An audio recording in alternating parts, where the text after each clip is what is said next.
mute the other ones. Mute the other ones. Other kids, mute that one. That way.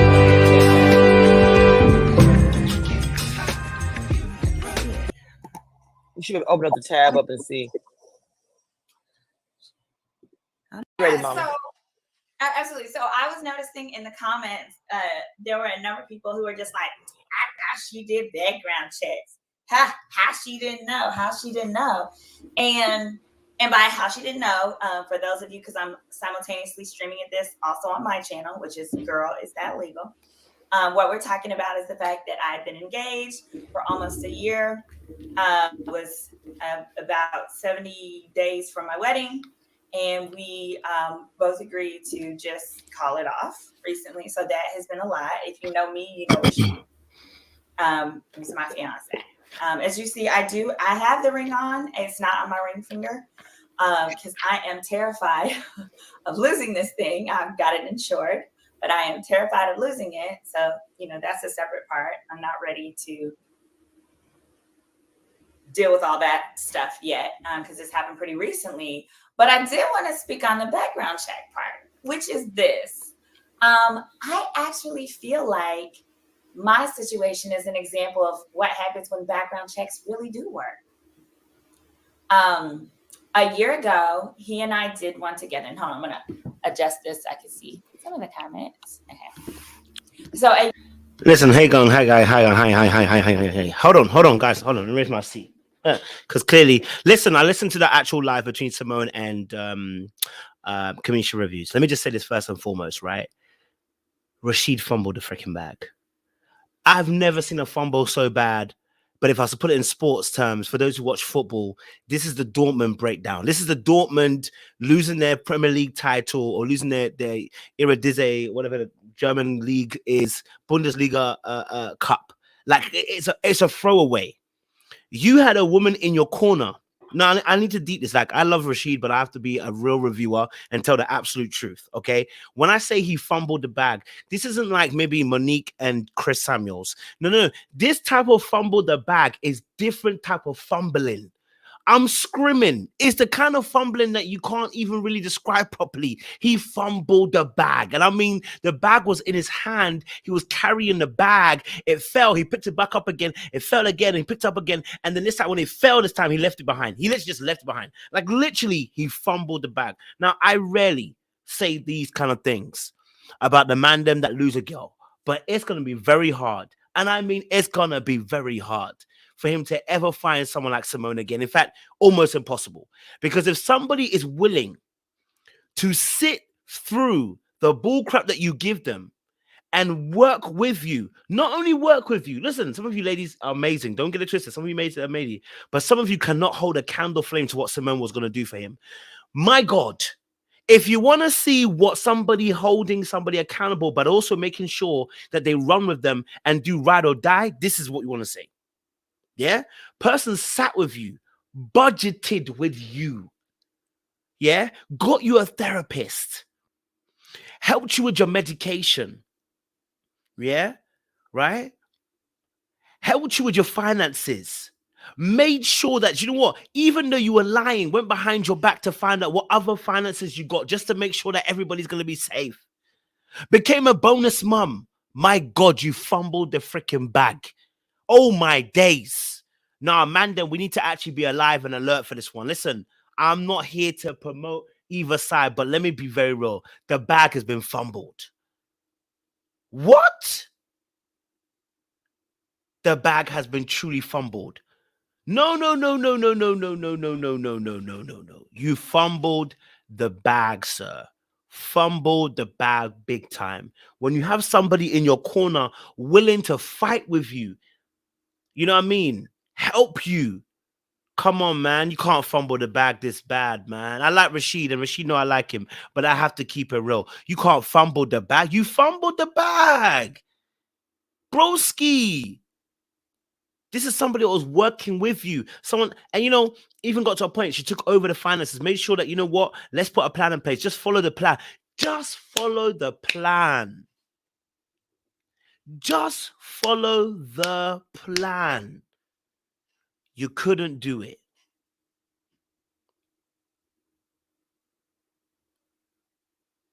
Look, this is the type of woman that loves you so deeply, would ride or die to the ends of the earth. And you fumbled the bag this way because you wanted to prove your worth?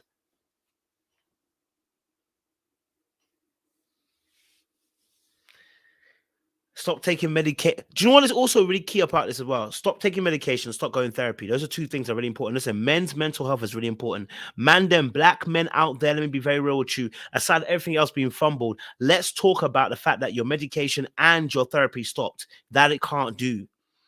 Like I keep saying this, like we have to be real with ourselves. Some of us do need medication. Some of us do need help. Some of us do need a therapist because we are broken in ways that only these kind of things can help. Medication is not an indictment on you, right? Medication is not an indictment on you, and not saying that you are weak.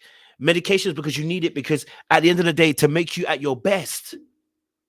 Therapy was there to also make you at your best. The things that were actually helping him is where he abandoned it. And here's the thing, probably the fear of matching his greatness with the hard work was the greatest fear he ever faced. Right? Maybe the fear of knowing just how great he could be, but knowing how much hard work it would take and constant dedication, he battered out instead. I don't want to call him a coward, but there's a part of cowardness in there sometimes. And I'm not saying that to be rude to him. It's more of a case of, I understand. Sometimes, this is what we're saying. Sometimes as men, we don't want to be better. Or sometimes we don't want to be better because we know being better means change, and change means hard work. And hard work is hard. It can be very difficult. And so sometimes we self-sabotage thinking, if I just handle it, I can get it done. And the reality of the situation is you can't get it done. And it's okay to ask for help. But if you've never asked for help and you've always allowed yourself to be in a position where you've always tried to save everybody else, guess what happens? You struggle to receive the help because the help was there. The help was there. Right? The help was there. Man, I mean, she even took on to be was it travel director or whatever, so she can get a discount on travel. I mean, this woman took on your debts and tackled it from a legal perspective. You know, she helped you with your organization. But I keep saying this: if you don't deal with your deficiencies will kill you, man. You can get in the room, but your deficiencies are going to take you out the room. Broski, it's not even about the money. See, the money you could always make. Rasheed is not broke. Please, guys, don't get it twisted. Rasheed is not a brokey. Like, he's not a dusty. He's not. He really isn't. No, Rasheed is. I would never use those words with Rasheed. He's not a dusty. He did what he could. But the problem is, and I said it, he acts like a gambler because he's trying to prove something. Right? He's trying to prove something. And so that deficiency of wanting to gamble, to always trying to win big, to impress somebody, is what got him killed in this situation. And unfortunately, he's ruined a great thing. Amazing thing. Man, this is a woman that would have gone through the walls for you, bro. Man, them be crying about these type of girl, hoping that a girl will come across their way that will do this, bro. Man, them be crying about this type of girl that will live and die with you, take her last breath with you, Romeo and Juliet with you. Man, them cry about women that would ride or die into the sunset, that even if things are down and out, would be with them. And this is what they encounter. And then this is how we deal with the situation. Right? That gambling spirit within him has cost him. Right? Many a good men have ruined their lives because of gambling, lust, selfishness, greed. Right? The very thing you're not willing to deal with is the very thing that's going to try and trump you in your marriage. It's going to trump you in your relationship. Right? And again, I want to say this again. Rasheed he's no dusty. He is somebody who can make money. He can make money. Rasheed is not somebody who will be broke. He can always make money, but he's always going for broke. And that's what makes him broke. Rasheed can make money, but he's always going for broke, and that's what makes him broke. And it's a shame, because the potential that's untapped in him, man. But if you're not ready to be helped, if you're not ready to receive, bruh, you're going to cost yourself a big time thing, man. Look, man, I'm sure all the other women out there were great. I'm sure his ex-wife was amazing. But to see someone out here who would also ride with you, give you a plan and say, this is how we get it. This is how we're going to get it done. This is how we're going to move with it. This is how we're going to, this is what we're going to do to make sure that we don't suffer losses in the future. And we're going to allow ourselves to sit in this position and let's go back to the video, man. Because that's sad, man. That's sad. A year ago, he and I chose to exchange background checks on our joint channel, which is called Ages and Stages. And this was the first time I had ever like exchanged one with the guy, because I always do them on him. But I was just like, you know what? Let's go ahead and do these on one another. Have transparency. And so we did it. And basically, I knew before we even did that what his financial challenges and struggles were, because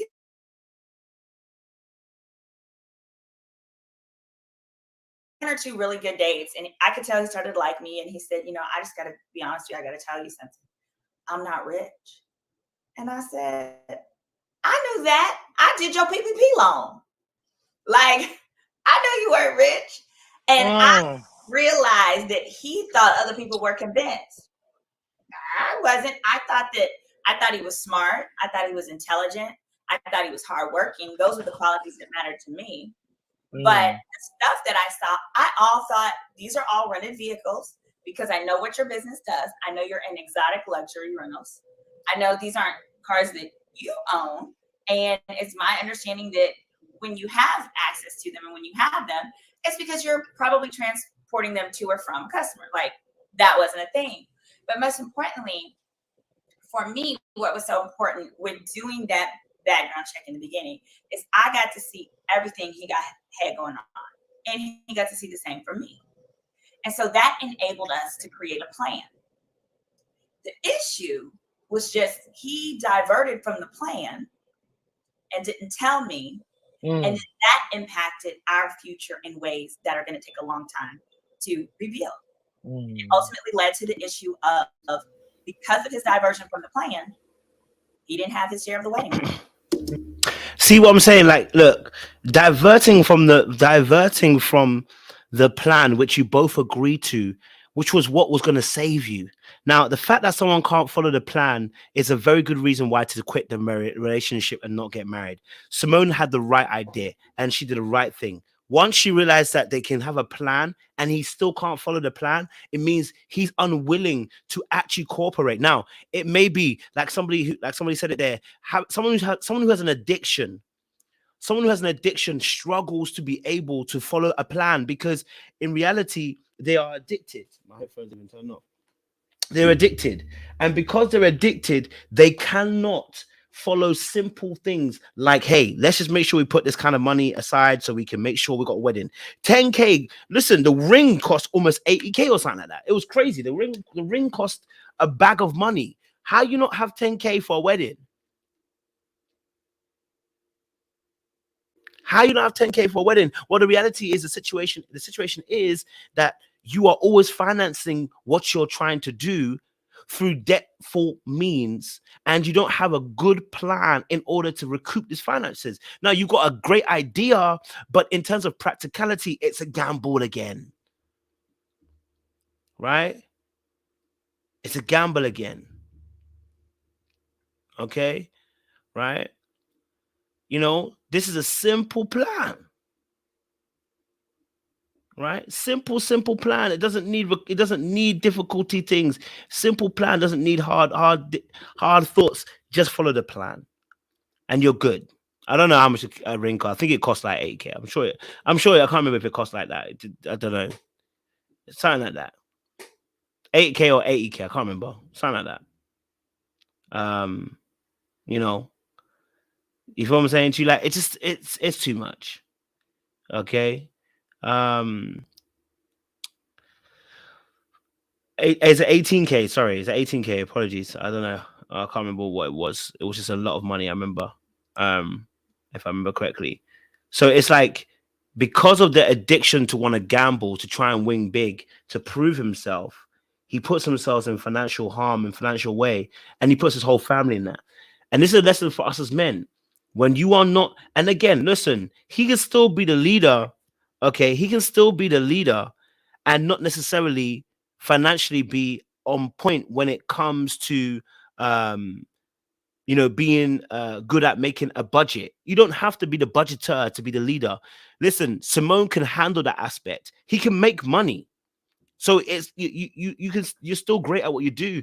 It's just that the management of it is problematic, and it comes from an insecurity within himself that is burning through. Right, that's burning through on into the way he behaves. Now, this is a great lesson for any woman or any man out there, that people are not going to change. Give them room, give them enough rope. You will see what they're made of. Okay, give the person enough rope, you will see what they are made of. She gave him enough rope, gave him a plan, and he still couldn't execute. That means he would not execute in the marriage. That means he will make money, but he will burn it in the relationship and burn you, because indefinitely his gambling is going to expand and cost you. And the thing is, he went behind her back to do this too. 10K, the ring costs more than the actual 10K you could have put down for the wedding, blood. But that should let you know, that's how you know it's an addiction. You can't even prioritize between the wedding and the ring. Now, just deep what we're saying here, right? That should let you know that there's an addiction here. The gambling addiction of going to win big has now made sure that you can't even put your priorities straight between actually choosing the ring and choosing the ceremony. Issues, right?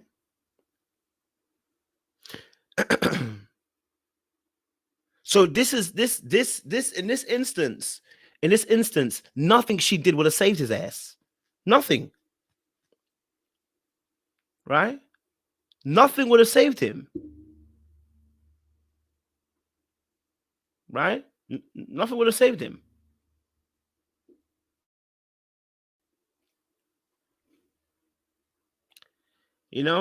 So unfortunately,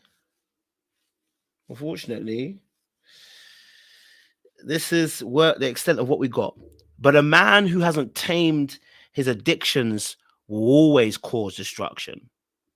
And that is why she can't be with him. That's why she can't go back to him. Because until we have seen a consistent pattern of himself, right? A consistent pattern of himself to sort himself out, yeah. Is it.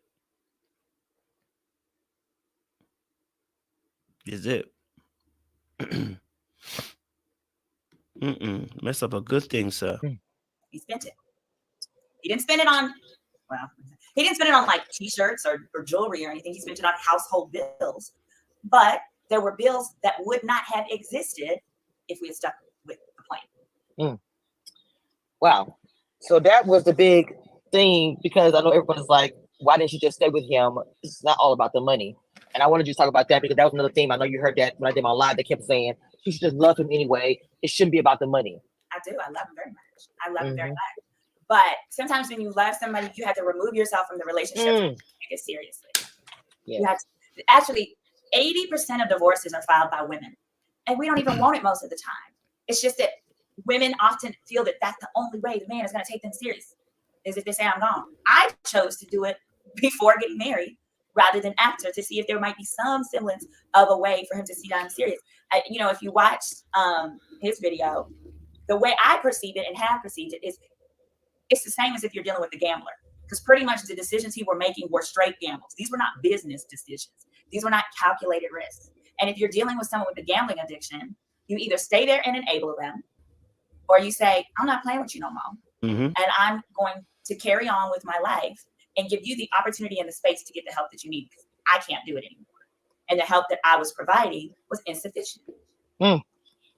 you were just at a point. Well, I'm not to speak for you. I'm sorry. Do you feel like you were just at a point? Were you at a point where you were just like, I just can't? Because I know everyone's speaking like, oh, I just wish you would have. But you had a lot of steps that led up to this. It wasn't like you just decided, oh, okay. For 2 years, I've been working on his finances. Mm. Let's be clear. For 2 years, and we, like you said, oh, I can't see that coming. Okay. Yes, it's fine. The one that was on the screen. For 2 years, I've been working on the finances, and like, and the thing was, I've been knocking them down. Bam, bam, bam. You know, I'm an attorney, so when we get things in the mail from the debt collectors, you know, we got lawsuits. I show up to court. There was one he didn't know about it. It was default. He gets a $10,000 judgment. I show up. I file what's needed so he don't have to put up an appeal bond. Usually, if you want to appeal a case, you got to put up the whole 10,000 and then try to fight your case. Nope, I got that way. We ain't got it. Then I went to court. I got it appealed. I got it set aside. He no longer has to pay that $10K. And to tell the truth, he owed it. Okay, he owed it. I knocked that out. I multiple lawsuits. I'm knocking them out. And then I find out, and we have a rule: you don't spend more than $1,000 without consulting with each other. Okay, it's $1,000 for people. Mm-hmm. We're hardworking people, but we're not rich. You don't spend $1,000, and I find out he spent 126 on an investment that's worth. It's not an investment on a vehicle. That's worth $85. Hold on. Wait, what'd she say? I went to court. I got it appealed. I got it set aside. He no longer has to pay that $10K. And to tell the truth, he owed it. Okay, he owed it. Look, Symone even went to court with you, brother. Got you off 10K, bro. Yeah, got you off a 10K, which you actually owned, but she got you off on that. And then you go behind her back and you want to go and buy cars? What for? You're an addict. See, I told you he's not a narcissist. He's an addict. And so long as you're an addict, there will be manipulative tendencies that you will incur, right? Because you're an addict, manipulative tendencies will literally occur, right? This is what addicts do. They steal from family. They steal from close ones. They steal from their loved ones. They do things because they're trying to feed their habit. He's an addict, not of drugs, but of trying to be the star, trying to be this image of that he's trying to live up to, and there's always a gamble in terms of trying to reach the stars, right? And because of his unique kind of addiction that, you know, it's not necessarily drugs or food or, you know, because his addiction is trying to make money as much as it possible, right? I'm guessing you quit therapy because actually it probably wasn't even the right type of therapy. Like if Rasheed came to me, I can't solve his issue. I would be able to tell him straight, bro, you an addict. I can tell him that, but I would only be able to diagnose or at least be able to highlight. I can't. That needs a proper therapist diagnosis. That needs a proper therapist to get involved with him, maybe potentially CBT training or whatever, because that is going to need some retraining. That's going to need some retraining, right? That's going to need some retraining, right? Always trying to live the big dream. And the thing is, you do win once in a while, but the reality is you lose more than you win because your moves are not calculated. They're whimful. They are hopeful. They are dreamful, right? On a whimsical, right? So, and, you know, we know his background. His dad was also a drug addict. The addiction for him turned out to be that it wasn't drugs. No, it wasn't drugs. It wasn't food. It wasn't like he's a thief or anything like that. No, his was, he was trying to be the best he could be. Right?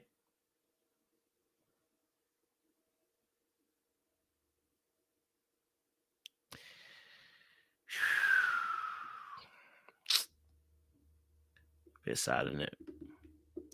I knocked that out. I multiple lawsuits. I'm knocking them out. And then I find out, and we have a rule: you don't spend more than $1,000 without consulting with each other. Okay, it's $1,000 for people. And what they're even doing here, as I spoke to some married couples, that's actually what they do. They tell each other, listen, anything over 500, 200, over £100, you got to let me know, right? You got to let me know before you spend it, because that's how we keep each other accountable. But the thing about accountability is you've got to want to play ball with me.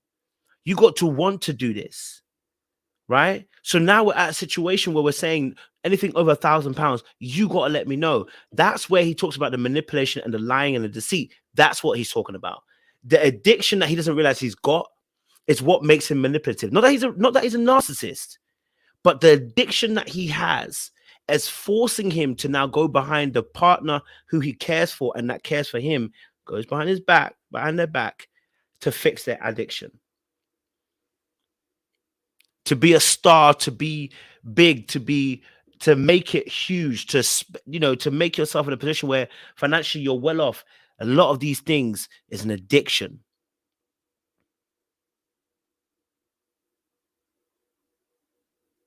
That's very true. That could be very true. Shout out to Symone for staying in this relationship for 2 years, trying to help that man. Now, the reason why she stayed for so long is she actually told us why she stayed for so long. She's told us the reason why she stayed for so long is because her mom told her, you leave a man better off than when you encounter them. Shout out to her for that. Shout out to Symone for leaving Rasheed in a better position than when she found him. No, again, Rasheed didn't deserve it because the amount of danger he brought to her in financially, had she not been screwed on, had she not been sharp, had she not been somebody who does background checks and is inquisitive also, because the background checks were done. That wasn't the issue. The issue was there were things that were being hidden that he didn't want to come clean about. That's the deception. That's the lying. That's the falsities that he's talking about. All that stuff he talked about in this video, that's what he's talking about.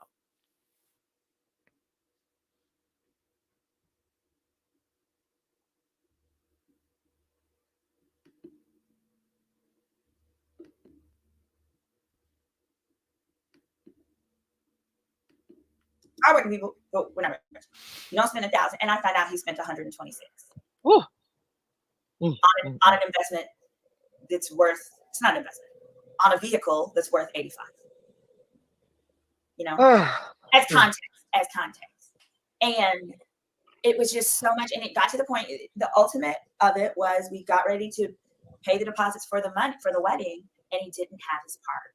And this was the second time he didn't have his part. I had my part, Daddy had his part, parents went into their retirement funds, their savings funds, their savings. Everybody had their part. And I was willing to elope. He was like, baby, we need to elope. Okay, we can elope. Initially I said yes, but then I slept on it. And I said, wait. We are planning a wedding that's $17,343. $17,343.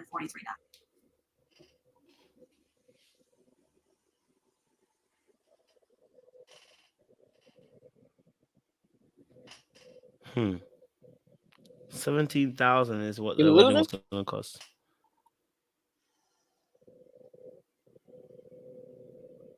Can everybody hear me? First of all, welcome everybody to the chat. Just give y'all a quick heads up while we get things together. This is Commission Reviews. I am an OG blogger as far as this is. Oh, there you go. The clip I played. You kind of going into the debt and what you knew about it. And I remember I said about the money. Because everybody was saying trips, but all these financial problems are happening. I don't know if we're going to address that or not. I heard. Yeah, that's the whole issue. Can you hear me? Yeah, you go ahead. You're fine. Okay, You're yeah, sorry, I didn't know if it was freezing. So no, you're good. The issue was first, if he didn't have it for like a trip, he would say, including one of the issues that I had was 3 days before my birthday. He tells me, hey, I'm trying to turn over a better leaf for you. I can't take you on a birthday trip. So I said, okay, I'm disappointed, but I said, don't ever do this to me again. Don't tell me 3 days before. Tell me soon enough for me to say, oh, babe, well, I can get the flights if you get the room or something like that. I said, but also. Hold on.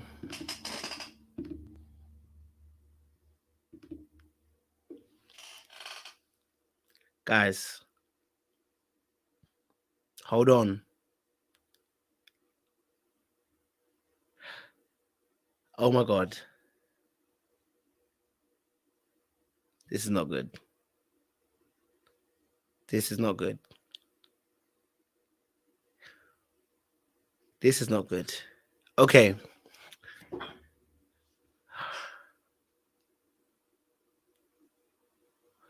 So something. Ooh, baby, something's not quite okay. So where my source that I talked about last time, right? That I said about, he was dating somebody during Ready to Love is the same source that said that whenever it came to important dates, he'd suddenly not be able to fulfill during those dates.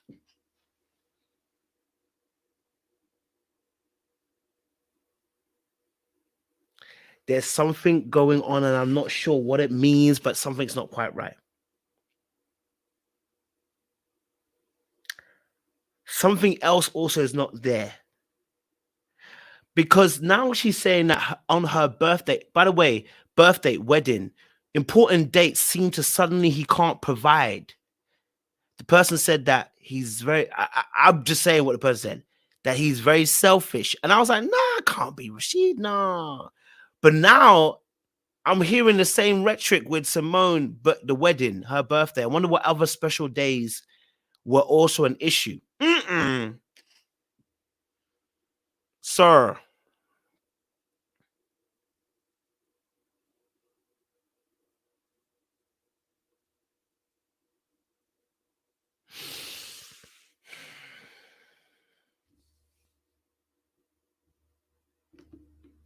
Don't look me in my face and tell me you don't have money for my birthday when you have money for these cars.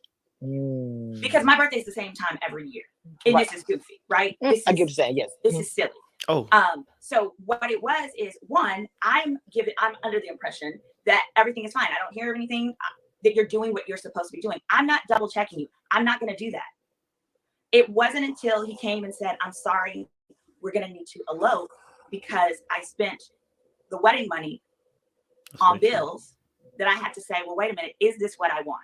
The issue isn't, like, I'm fine with eloping if we're eloping because there's too much stress, because maybe there's interfighting within families, any of that.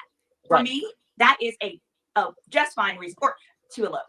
But to elope because we're 40 years old and can't save up $10,000 in the course of a year, I have a problem with. Because I'm looking in the garage at $3,400 worth of car payments every month.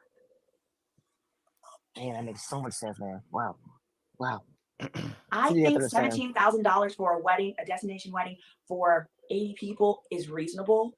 And remember, the budget has started at 30. And the reason I got it down to 17 is deposits have already been paid. Initially, it was going to be in Houston. And then anyway, there were other expenses, but it had gotten down to each, like, everybody was putting in the same amount.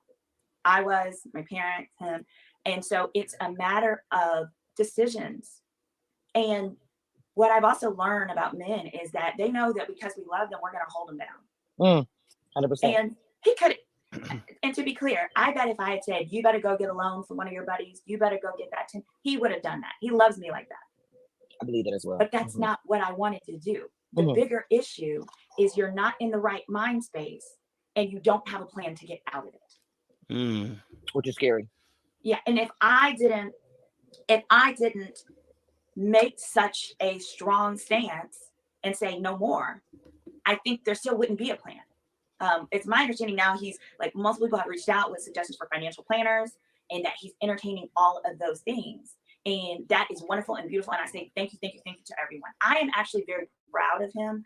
I'm not angry with him. Well, I was very frustrated. And I am so frustrated aspects and how this happened and that it had to be such so painful. Because, like I said, this was the plan for the last 2 years. But it wasn't until we were supposed to be paying the down payment to the person, like, in 2 days. And he's like, hey, let's elope. That you got to be like, wait a minute. Because here's the thing, if I elope, I'm not solving the problem. I'm enabling it. Like a Band-Aid. That's how I see it. You know, we can disagree, but I see it as doing that is enabling him, because it's saying, you can be financially irresponsible with me and have no consequences.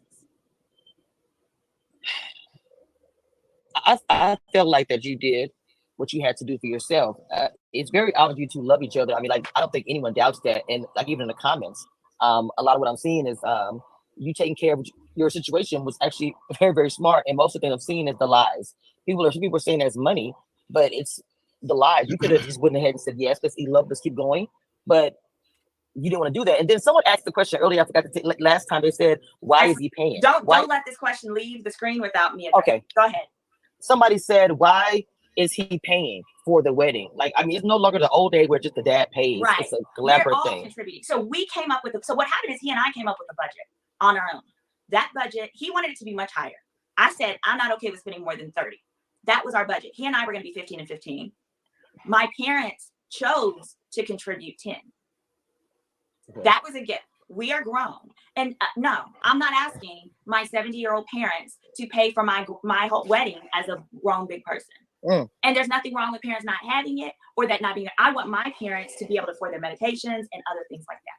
Say it again. And so the issue is, and I don't care if my parents said they were going to pay for all of it and he had to come up with $10. If he doesn't have his $10, I got a problem. Yes. 100%. Yeah. Because which is fair. The principle must be adhered to. Like, even your parents are even contributing and stuff like that. Which, I mean, by the way, traditionally the parents actually did contribute towards weddings and marriages. So there's nothing wrong with it. It's just that it's not usual because we're in a different time and season. But if that is the case, if even though the parents get involved and you still can't afford your side, that tells me that you really are off the scales. Off the scales. You are off the scales, my G. Like, yo, I'm not even saying, it's bad that they went 50-50, whatever went for the wedding. No one cares about that. What do we care about is how did you still not have 10K to your name? Because you gamble. You bet it all on red. You bet it all on black. You know what I mean? Right? And that is political. That is political. So elope where? Where are you going to elope to? Right? Where are you going to elope to? And that would actually said it wouldn't solve the issue, because at the crux of the issue, it's not that he doesn't have money. It's the fact that he blows through money, doesn't know how to manage well, and then he mismanages finances.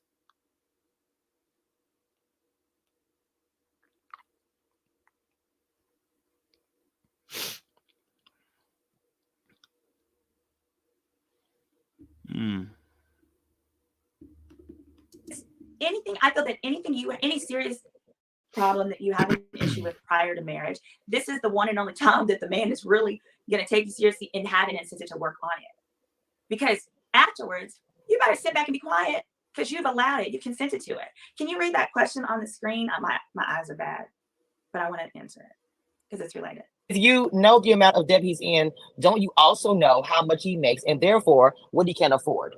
Great question. So that's the other major thing I wanted to say about background checks. Background checks only tell you what's on their credit report, their criminal history, their all that, because we do credit reports too. The problem is, behind my back, he took out debts in other people's names. Oh my God. What am I supposed to do with that? And then prioritize those over the wedding, understandably, because he didn't want to put the people that he took credit out, and then they knew it wasn't fraud. Right. He got other people to get things, and he was paying, and he said, I don't want to mess up these other people's credit, so I'm going to pay time. That's not the issue. That wasn't a problem for me. The problem is that you knew you had a wedding coming, and you get yourself in $126,000 of additional debt without talking to me. So yeah, he's a serial gambler. He's one of those ones that they literally exactly what I said yesterday, which is you throw the dice. You say, I'm going to put 20 on the red. You roll the dice, and then you spin the wheel, you lose, and then you take another 20 to cover the 20. And before you know it, you're 40 down, and then you go and take out 40 to cover the 40. The problem is that the pride, he doesn't stop. That's what gambling, this is what gambling addiction will do to you. This is exactly what gambling addiction does to you. This is what addictions do to people. That logical things to us makes sense, but logical things to them do not make sense because they're running on addiction and they have to get their fix.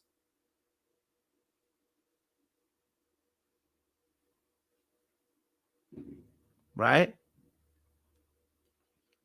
She never paid for nothing, and if it up until this point, right? Because he was always just about staying afloat. But the reality of the situation is, eventually he would have outgunned himself, and he would have gambled away to a point where she probably would have had to get involved.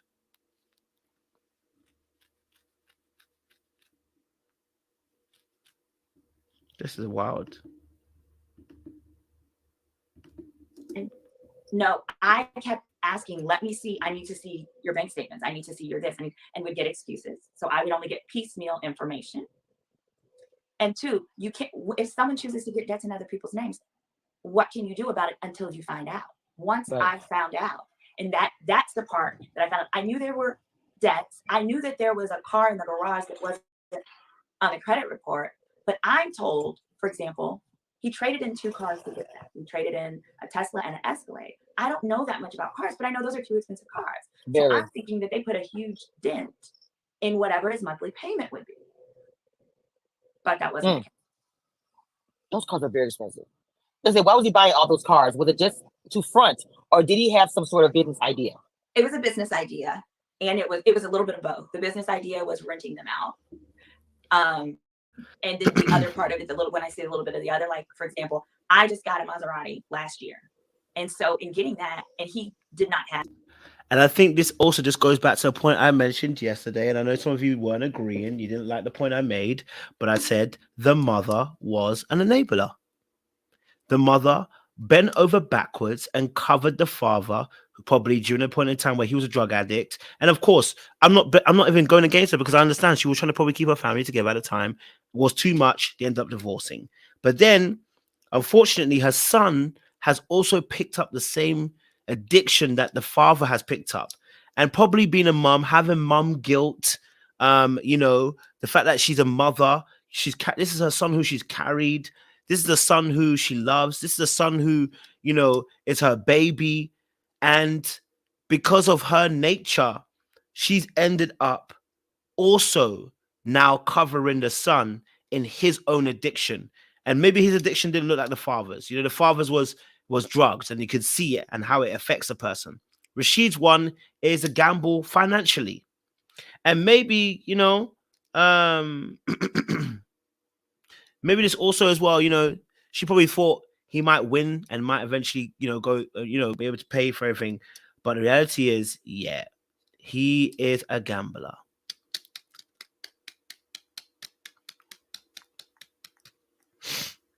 Yeah, it's a gambler.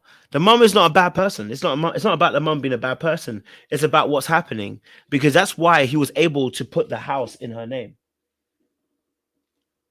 That's why. That's the only reason why he was able to put the house in her name, because most other moms would have been like, huh? Put the house in my name, that if you default, I will be in trouble. You must be mad. You must be mad. If you think you're going to put the house in my name and I may lose it, hey. It's a madness.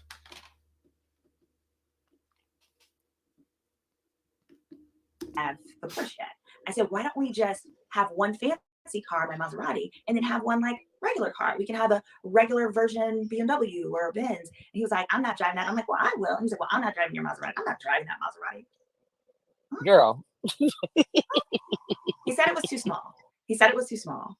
But now that he's working through and he realizes the truth of this issue, he was like, no, I was wrong. That was my ego. And I acknowledge it. And, now he's taking the steps. He's going back to therapy. He started therapy. We had a plan for all of this, and he was executing it. But he went to some sessions.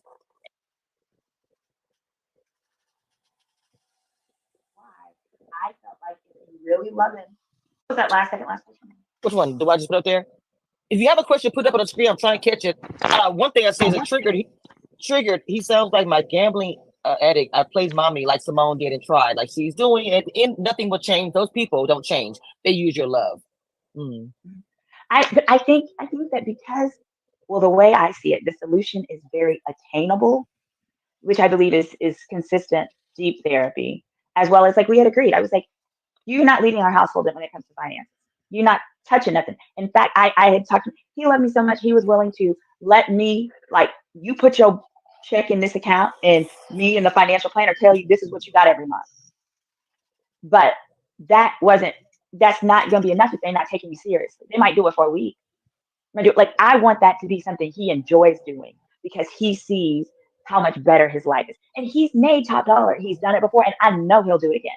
100%. I love it. Will I be there? Will I be there? I don't know. I cannot say that. But my mama. Oh, mama. It's okay, boo boo. Take your time, mama. Take your time. Take your time. Take your time. Take your time. Take your mama. Take your time. You're fine. My mom always Some says that you need to leave that man better than you find him. Whatever man it is that you're dating, a little while longer, leave him better than you find him. And I knew that the only way that I could do that for him Mm. and my bonus baby Mm. is I have to, yeah.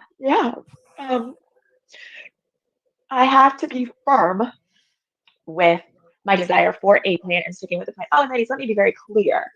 In America, what is someone saying? We got your back. We got your Everybody back. chat. They saying they love you. You got- I'm gonna be crying. Yes, they got you. Y'all know I got it. Y'all got to remember too, like, I have anger management. I have zero cry felony, all right? Zero cry felony. But in America, so today it just came out.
Sorry, guys. I've been talking. There was nothing, no sound. I was saying that obviously that there's literally no back, like none. Okay, she cannot go back. She cannot go back. There's no way for her to go back because the gambling is so destructive. It will turn her life upside down. So her saying, I don't know if I'll be there or not, I need her not to be there because you being there is destructive, right? You being there is going to cause absolute carnage, right? And know that she loves him and he loves her, but there's no going back. Okay, there's no going back because he's an addict. So until the addict gets the help that's needed to turn his life around, he needs rehab. Okay, he needs rehab, and a strenuous one at that. And without that, it is going to turn into a destructive cycle. Scottie Pippen has to pay Larsa Pippen 50% of his NBA retirement. Woo. In America, when you get with someone and you guys divorce and they're at later stages of their working ages, you guys split your retirement. I have a retirement. Unfortunately, he doesn't. So that was a huge thing that I had to consider. Okay, if this doesn't work out, because we're already fighting about, we have finances, which is the number one reason people split.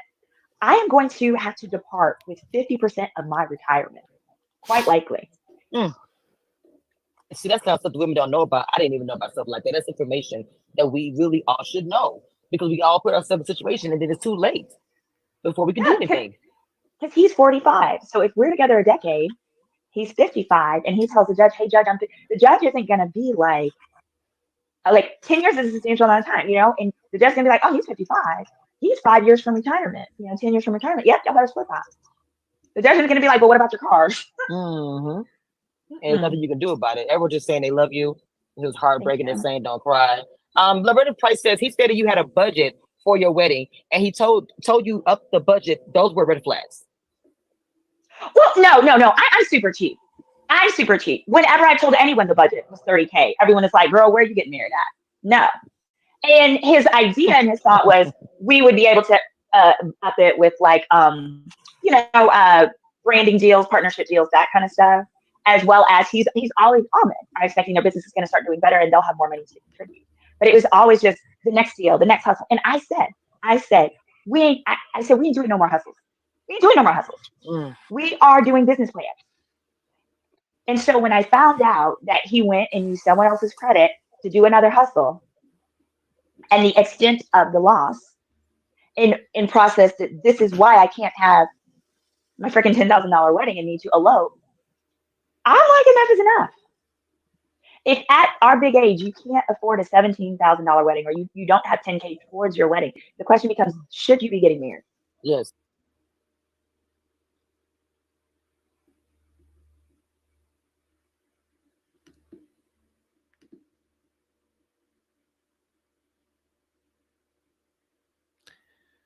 Where did he go behind her back to go and get this credit from? Okay, that's what I want to know. Where did he go? Hold on. Deals, partnership deals, that kind of stuff, as well as he's always I'm expecting their business is going to start doing better and they'll have more money to contribute. But it was always just the next deal, the next hustle. And I said, we ain't doing no more hustles. We ain't doing no more hustles. We are doing business plans. And so when I found out that he went and used someone else's credit to do another hustle, and the extent of the loss in process, that this is why I can't have my freaking $10,000 wedding and need to elope. I'm like, enough is enough. If at our big age you can't afford a $17,000 wedding, or you don't have $10K towards your wedding, the question becomes, should you be getting married? Yes. Yes. At this point, like, like we're not like fast food workers. If that were their case, then absolutely, like, you know what I'm saying? Like, Right. like, I understand what you're saying. We are people.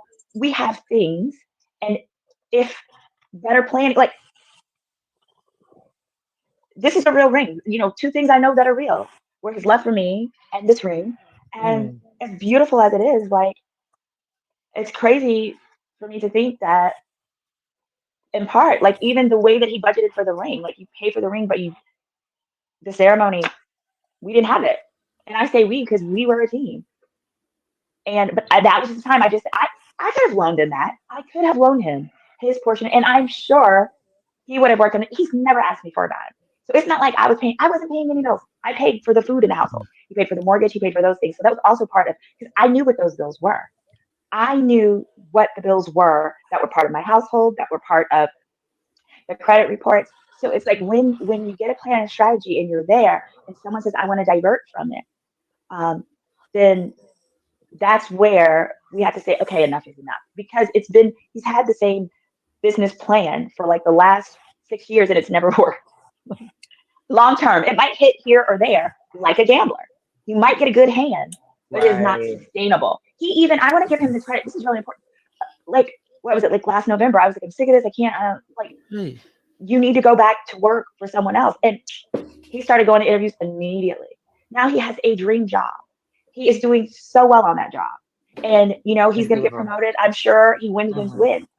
But it was important for me to put my foot down now, because it's not about what you make. The issue is the spending. And my fear was when he gets this promotion, because he's going to get it. He's going to get it. He's amazing at what he does. Is that when you get the promotion, you think, okay, but I don't need to get out of these car notes that are like over half your income.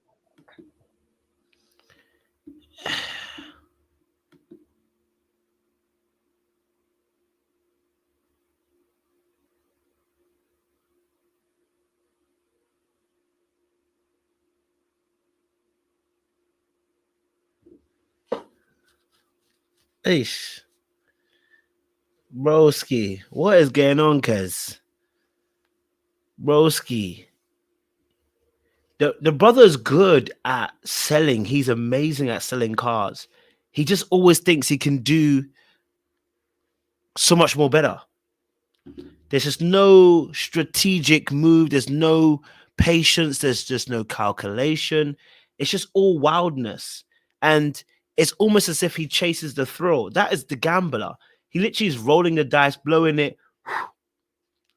I'm hoping for the 6-6. I'm hoping for the snake eyes. Like it's so compulsive in the movements that he makes.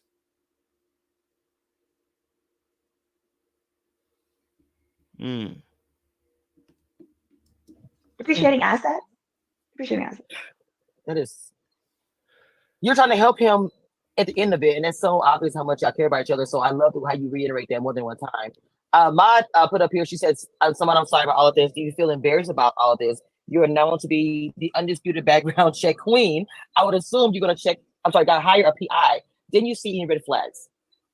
No, the answer is yes, I saw red flags. That's why I'm not getting married. See, the thing about background checks is it's a process.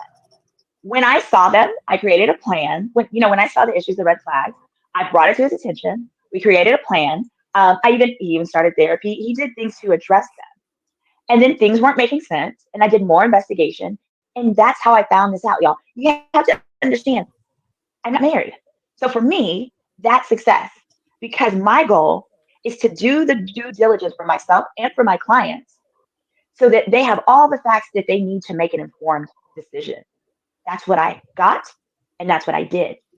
Would some of you have liked me to make this decision sooner? Perhaps, but the facts weren't as they are. Like, these additional debts popped up after a year of working the other plan. You see what I'm saying? Mm-hmm. So, and when they popped up, I asked the questions. I did that. I said, let me see your bank statements. Let me see your this. Let me see your that. That's how I knew that. I was like, I don't see how we're going to pay for this wedding, because he put all of his wedding money to the side in a joint account. It was so cute. We went to the bank together and he put all the money in there. And then I'm checking the records and I'm like, wait, this is for a household bill. This is an unrelated bill. Like, he wasn't buying shoes. He wasn't buying Jordans. It was bills, but it was bills that equated to not being within our means. Stuff about Pete says, you have a. Wait. What the frick? Hold on, we ain't gonna skip past that. In a joint account. It was so cute. We went to the bank together and he put all the money in there. And then I'm checking the records and I'm like, wait, this is for I asked the questions. I did that. I said, let me see your bank statements. Let me see your this. Let me see your that. That's how I knew that. I was like, I don't see how we're going to pay for this wedding, because he put all of his wedding money to the side in a joint account. It was so cute. We went to the bank together and he put all the money in there. And then I'm checking the records and I'm like, wait, this is for a household bill. This is an unrelated bill. Like, he wasn't buying shoes. He wasn't buying Jordans. It was bills, but it was bills that equated to not being within our means. Stuff about Pete says, you have ADHD and have admitted to having taken meds for it. Do you think Rasheed has a learning disability that affects his finances? What's going on with the joint account? Anyone else clocking that? Like, the joint account, they're putting money in, but all the money was going out for the bills. Is that a problem? I just don't know if that's weird to me. Is that just me? I just feel like it's a little bit weird. The joint account, the money's gone out for bills, but I don't, not necessarily bills like that. It's the way she's saying it. It sounds like he took the money out. Yeah, that's what I'm trying to say. It sounds like he's taking money out of the joint account. And was he taking his money that he put in, or was it our money he's taking out? That's the question I'm trying to figure out. Something was not quite right, and it was smelling a little bit off. That's what I was trying to figure out. He has ADD too, and I got him on a plan, paid for a doctor, paid for his medication. He wouldn't renew them. He'd forget to renew them. He wouldn't renew them on time. He wouldn't do, I don't have any kids yet for a reason. And so a piece of it is I need it to matter to you as much as it does to me. And sometimes they need a swift kick in the behind to really, kind of hit rock bottom to see it all. But I think the learning difference does impact the finances. It impacts the ability, like, you get overwhelmed, the both of us. Once you get so overwhelmed, you stop and you don't finish tasks. But that's why you have to hire professionals and pay them to do their thing. And so part of the issue was we had professionals, they were helping him, and he stopped working with the professionals. His biggest issue is that he stopped working with the professionals that they were actually working with. And I think that is, again, the difficult. It's like I said, obviously having a parent that is also that had, you know, has gone through schizophrenia and stuff like that. And the difficulty is they take their medication for a while, but then after a while they think to themselves, I can get better without the medication. And then they stop taking the medication. And then before you know it, they look like they're doing better. And then there's a relapse.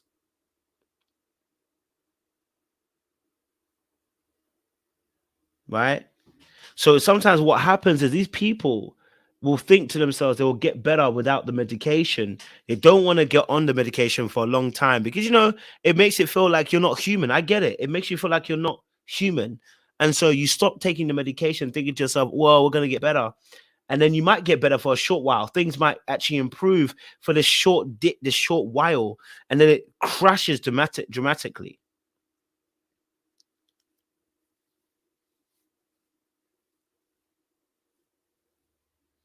It's difficult. I know. I've seen it up front, so I know how difficult it can be. If you don't keep on top of that person, they will end up stopping doing it.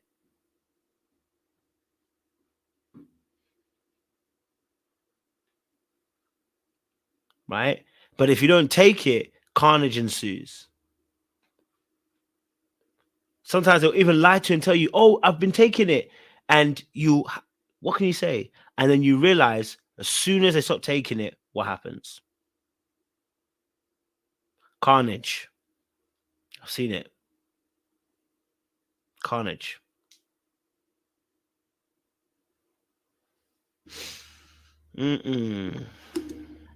I know she's we have sorry, been a little over her time. So one of the questions Joyce Williams said, did you know the house was in his mother's name in his car?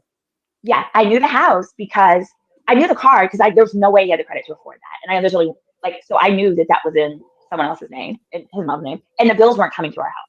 And I knew the house because when I did his credit report and I saw that it wasn't on there, I went to the tax rolls and I pulled up the house and I saw he's on the deed, he's not on the note. So that, yeah, he's on the deed, he's not on the note. So he owns the house. He just doesn't, he owns the house. I saw the deed. The deed he is a co-owner with his mom in the deed. It's just he's not on the note because. Right. But so I say that to say, yeah, because I wasn't revealing it to you guys, right? Doesn't mean I didn't know. I knew those things, but the issue was for each thing that we knew, it was we had a plan, and it wasn't until the deadlines needed to be met for a second time. Remember, we were supposed to get married in April, and I pushed it back because he didn't have his part of it, and I gave him more time. And even just before we set the updated wedding invitations for this new date, which was supposed to be Labor Day, I looked him dead in his face and I said, "Are you sure you have your money? Are you sure?"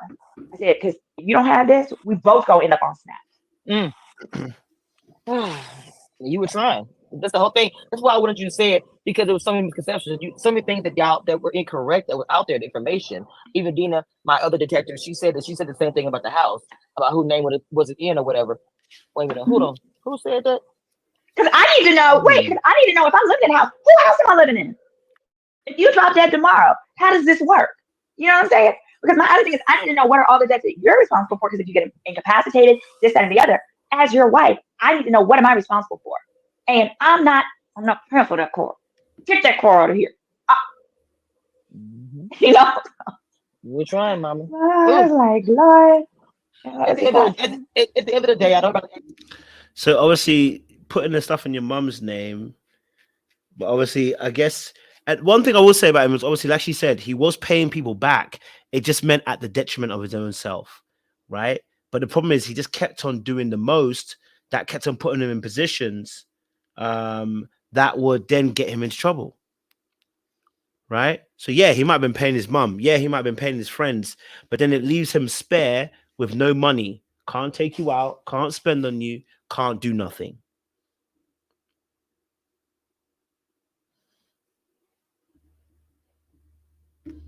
About the ring, you responded about the ring that you said that he paid that really well, and people are saying in the chat. I just want to say I couldn't get it both too fast. Do you think you got to get back together? Which I think you kind of answered that a little bit. That you still are kind of figuring things out. The issue is so complex. It can be solved. I love him, and I would love to be back together. But that issue is so complex. I don't know. It's not going to get solved quickly. It's going to take time, and I don't know how much more time I have to give. I'm older. I'm not as beautiful as I was when we met. I don't have as many options. I don't have as many eggs. I would, I really wanted to be a mom. That was something that we talked about. And I really feel like, I also feel like, so to some extent, I was kind of rushing him because for me, it seemed like, whenever you're dealing with somebody with an addiction. Symone said, I got to leave that door open. You don't know. Y'all know that time is running out. Okay. She said, listen, that door better be open because I might need him to put a couple babies in me. Okay. I'm not going to close that door just yet. I don't want to lie to y'all and be like, I'm done with the man when I know that I might need a couple babies and his seed be good. You know what I'm saying? Like, that's what it's giving. You know what I mean? It's giving that. It's giving, hey, look. I can't just be giving it up. Okay. All right. My time is ticking. I'm getting older. Okay. So just in case, I might need a little pick me up by Rasheed. Okay. Someone who I can trust. Someone who I know what it is. Okay. To the outside person, it seems like, well, the solution is so simple. Just don't use. Just don't buy the stuff. Just don't do that. Right. But you're not dealing with the underlying issue, which now he knows what it is. So it's going to take months of therapy to deal with that issue. And then to come up with a financial solution to get up under that weight. And so I just think it's a disservice to him. And I'm over here rushing him like, hurry up, come on. Which is what I want to do in my head, right? And then it's a disservice to myself to just sit around waiting for something that might never happen.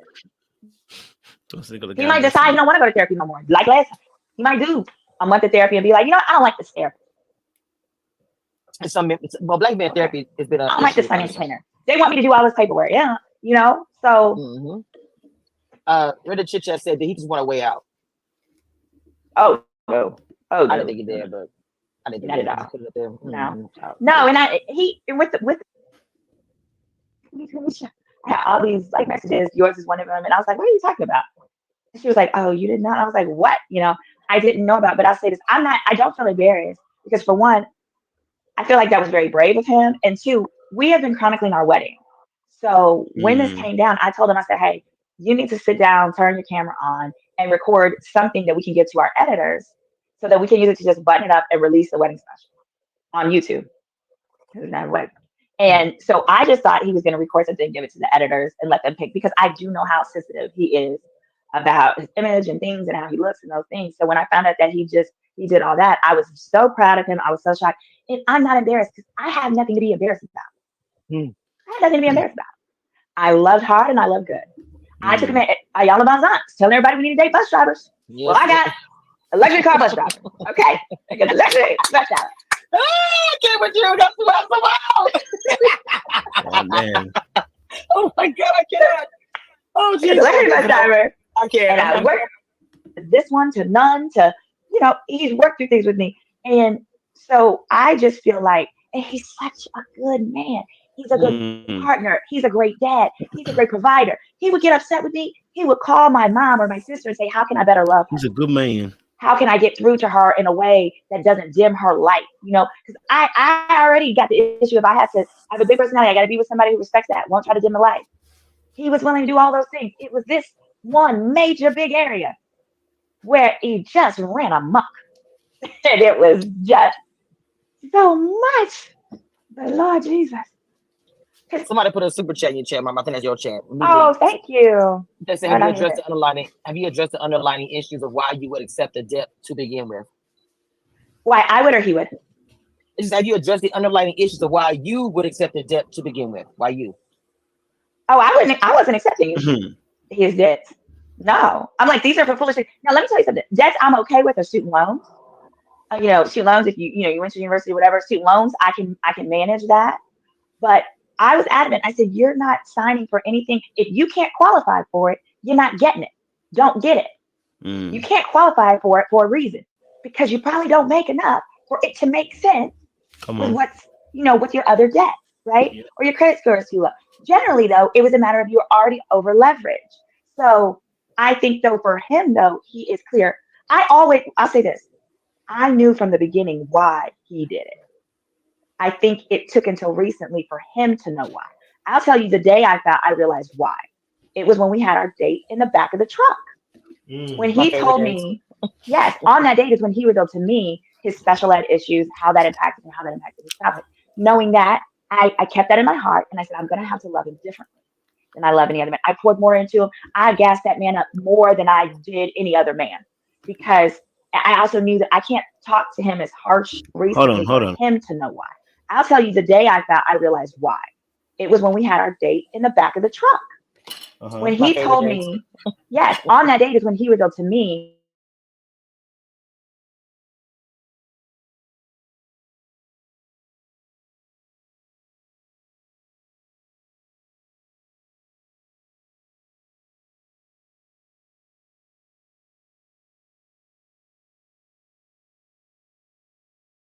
I kept that in my heart, and I said, I'm being more Right. careful because of that. But also, he's so much more loving than the average man. Taking me to the airport, picking me up, mowing my lawn. Even with this transition, he don't want me to be here. As you can see, I moved back into my house. He don't want me to be here. That man cutting my grass. Oh. Mm. You know, it's hard. So if you've ever been in a situation where you needed to end a relationship or take a pause or whatever you're gonna call it, and it wasn't for cheating, you probably know how hard it is. Because with cheating, it's easy to be like, yeah, this is a bad person, I gotta go. But you made a decision again for yourself. Everybody can say what they want to say, but at the end of the day, I think that you have to walk in those shoes. I think you also take time, both of y'all, for the healing Well, it process, wasn't regardless just of what for decision you me. made. Yeah, Yeah, okay. I had to make this.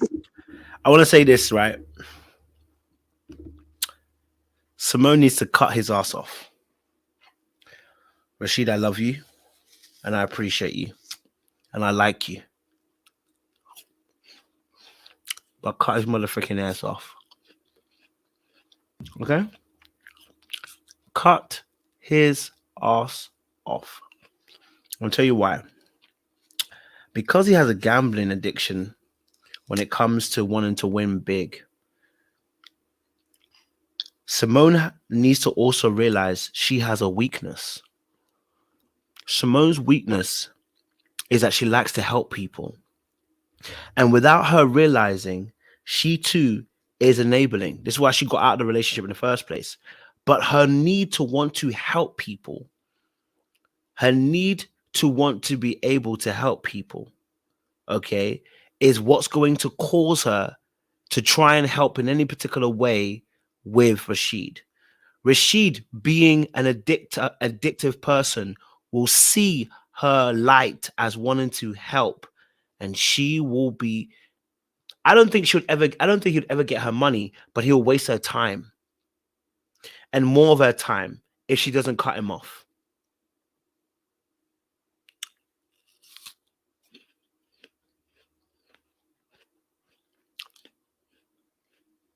Cut his ass off.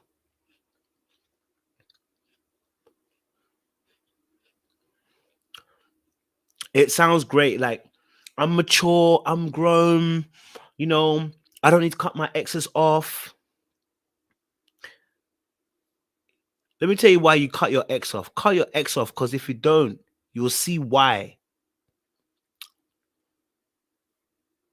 If you don't cut your exes off, you will see why. You'll make your life a living hell.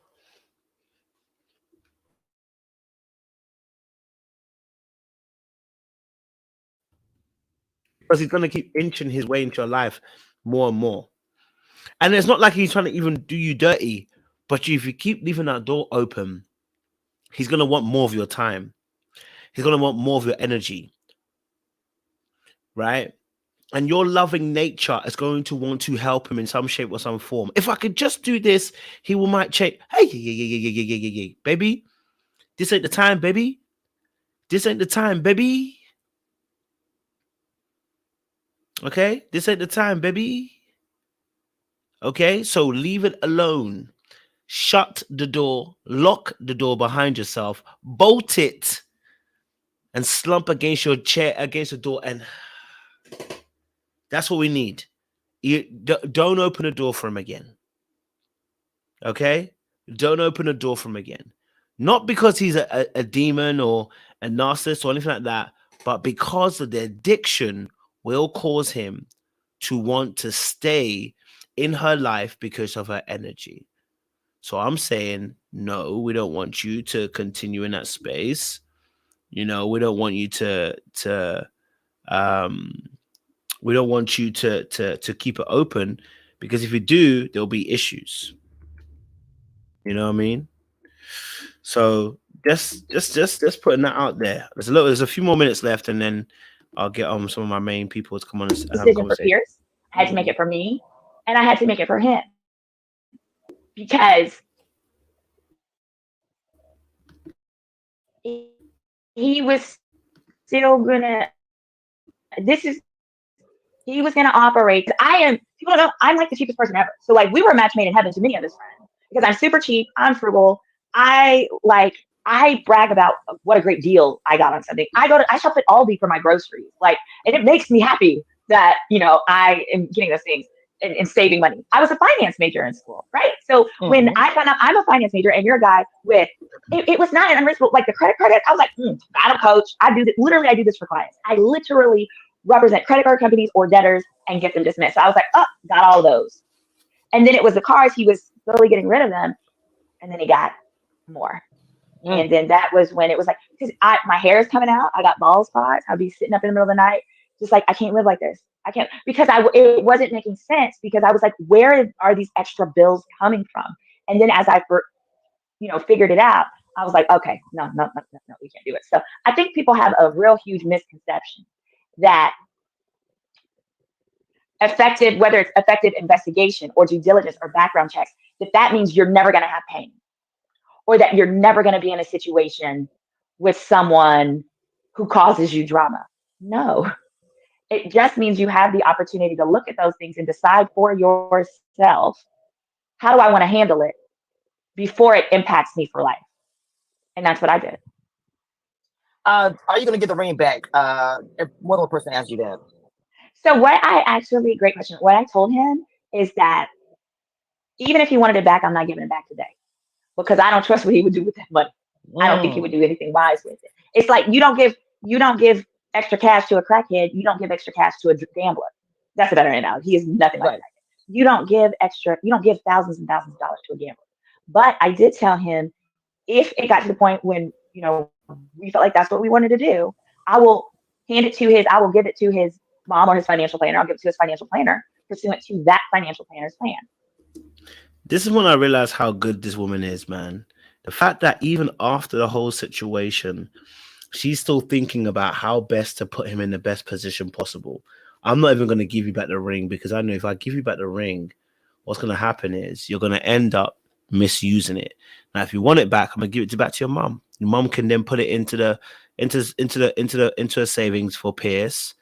And they can sort it out for Pierce's trust fund, right? I think that's a very noble thing to do. I mean, I think that's partly the reason. I think other issues that sometimes you just want to keep the ring because it's going to remind you who he was, and that also, there's a little bit of selfishness in there as well. And that's probably something as well. I think also when you look at the situation, though, the ring, the ring situation here again, I hope it's not going to be any kind of space or room for him to wiggle back in. Baby, you're keeping a ring so you can keep it for a time and a period, and that's literally it. So I don't want to see anything else from that situation, Otherwise, I'm probably going to put it in an account with Pierce's name on it and fight me. You're going to have to fight me. Put it in an account with a baby's name on it. It's going to accrue interest. Baby go to college. Baby want to go to some special basketball camp, you can go. But I'm not giving it to you for you to buy another stupid car. Sorry. Oh, thank you, Styles. Peace. I joined your channel after I saw your first interview with Symone. Oh my God, during season 3. Do you know that's how long I've been doing this? Oh my God, I'm so old. Yes. She been supporting me that freaking long, and I'm that old. Jesus Christ. Wow. Oh my God, I'm old. Did you have anything else? I know we went over time. Yeah, you guys have asked so many good questions. Y'all really are. I would just like to say, it would mean a lot to me if y'all be nice to him, don't be mean. Let's support him. Because especially with all people, like when they are bare their soul, kicking them when they're down doesn't help. So leave a heart on this page. If you feel compelled to say something, leave a Bible verse. If you can tag a great financial planner or a great therapist, something like that, go do that. Feel free to DM me and ask me if I got out of bed that day. Y'all send. I want This y'all to is send so fresh for healing her. love. Yeah, Yes, absolutely. healing love. I don't blame her crying because, like I said, this only happened like 3 days ago, guys. You get what I'm saying to you? It's only 3 days ago this happened. So this is fresh. I'm not concerned the fact that she's crying about the situation. You know what I mean? It's still fresh. And that's probably why she's even saying about the door still being open. Let's be freaking honest. Like, it's fresh. It's hard to be 10 tones down. Do you know what I mean? And I respect that. It's been a few days, and so she's still probably processing it, the situation. But I guess maybe this is partly part of that processing and part of that help as well for her as well. So, it'd be like that anyway. Last Love Maybe to some them, knock knock jokes, some funny reels. I love funny reels. I like to laugh. I usually wake up around 3:30 with fears and tears and have trouble getting back to bed. So send me a funny reel or something. That'd be real nice. That'd be nice. something funny, and y'all please Please. support them. And like I said before, and I've been saying this for a couple of days. Positive. That's Yeah. why you haven't heard me say anything but positive, because this is a lot of emotion. There's a lot of these people. Their heart is in it, and I told you guys, mental. not That's her a big using her issue for dress. me. I love to promote positivity, positive thoughts, and love. I just send love to both of them. I do. They both love each other, and they're gonna get through this. And the fact that she's supporting him, he's still supporting her. I love it. I just want you guys, everybody watch both channels, just send him a lot of love. That man's going through it right now, and so is she. So please, yes, And I would really jokes. encourage any women to go ahead and do it.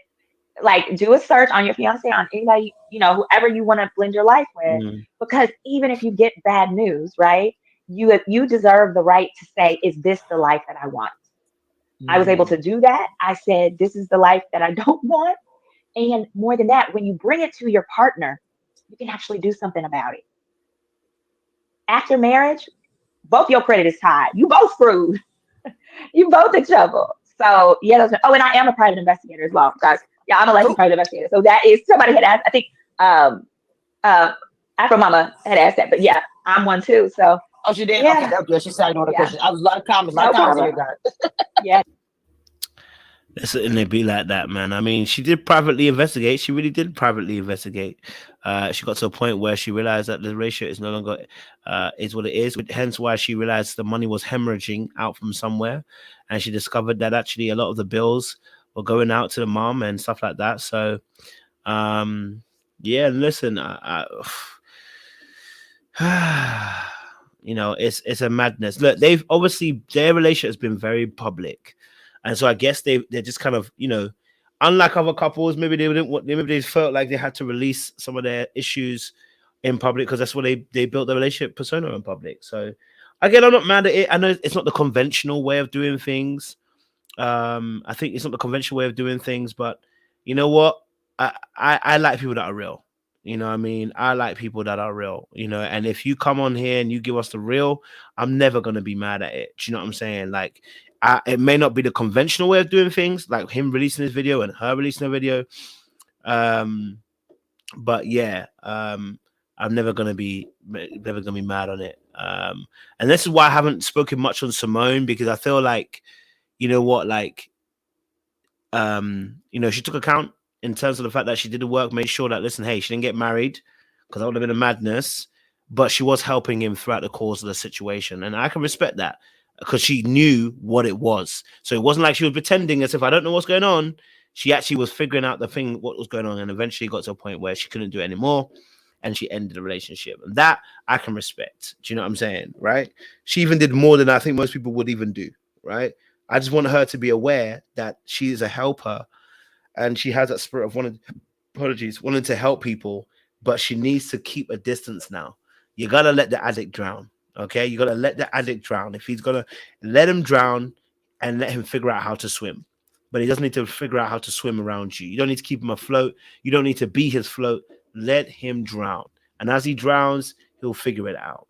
You know what I mean? So for me personally, yes, it wasn't the most conventional way, but she did find out the information she was meant to find out, and that led her to exiting the relationship. As long as she stays in that place, I'm gonna keep her respecting it. But if she goes back, we're in trouble, baby. Listen, I know that sometimes we have to get little licks in. You know what I mean? I know some people like to go back and get a few little licks in. You know what licks I'm talking about. You know exactly what I'm talking about, guys.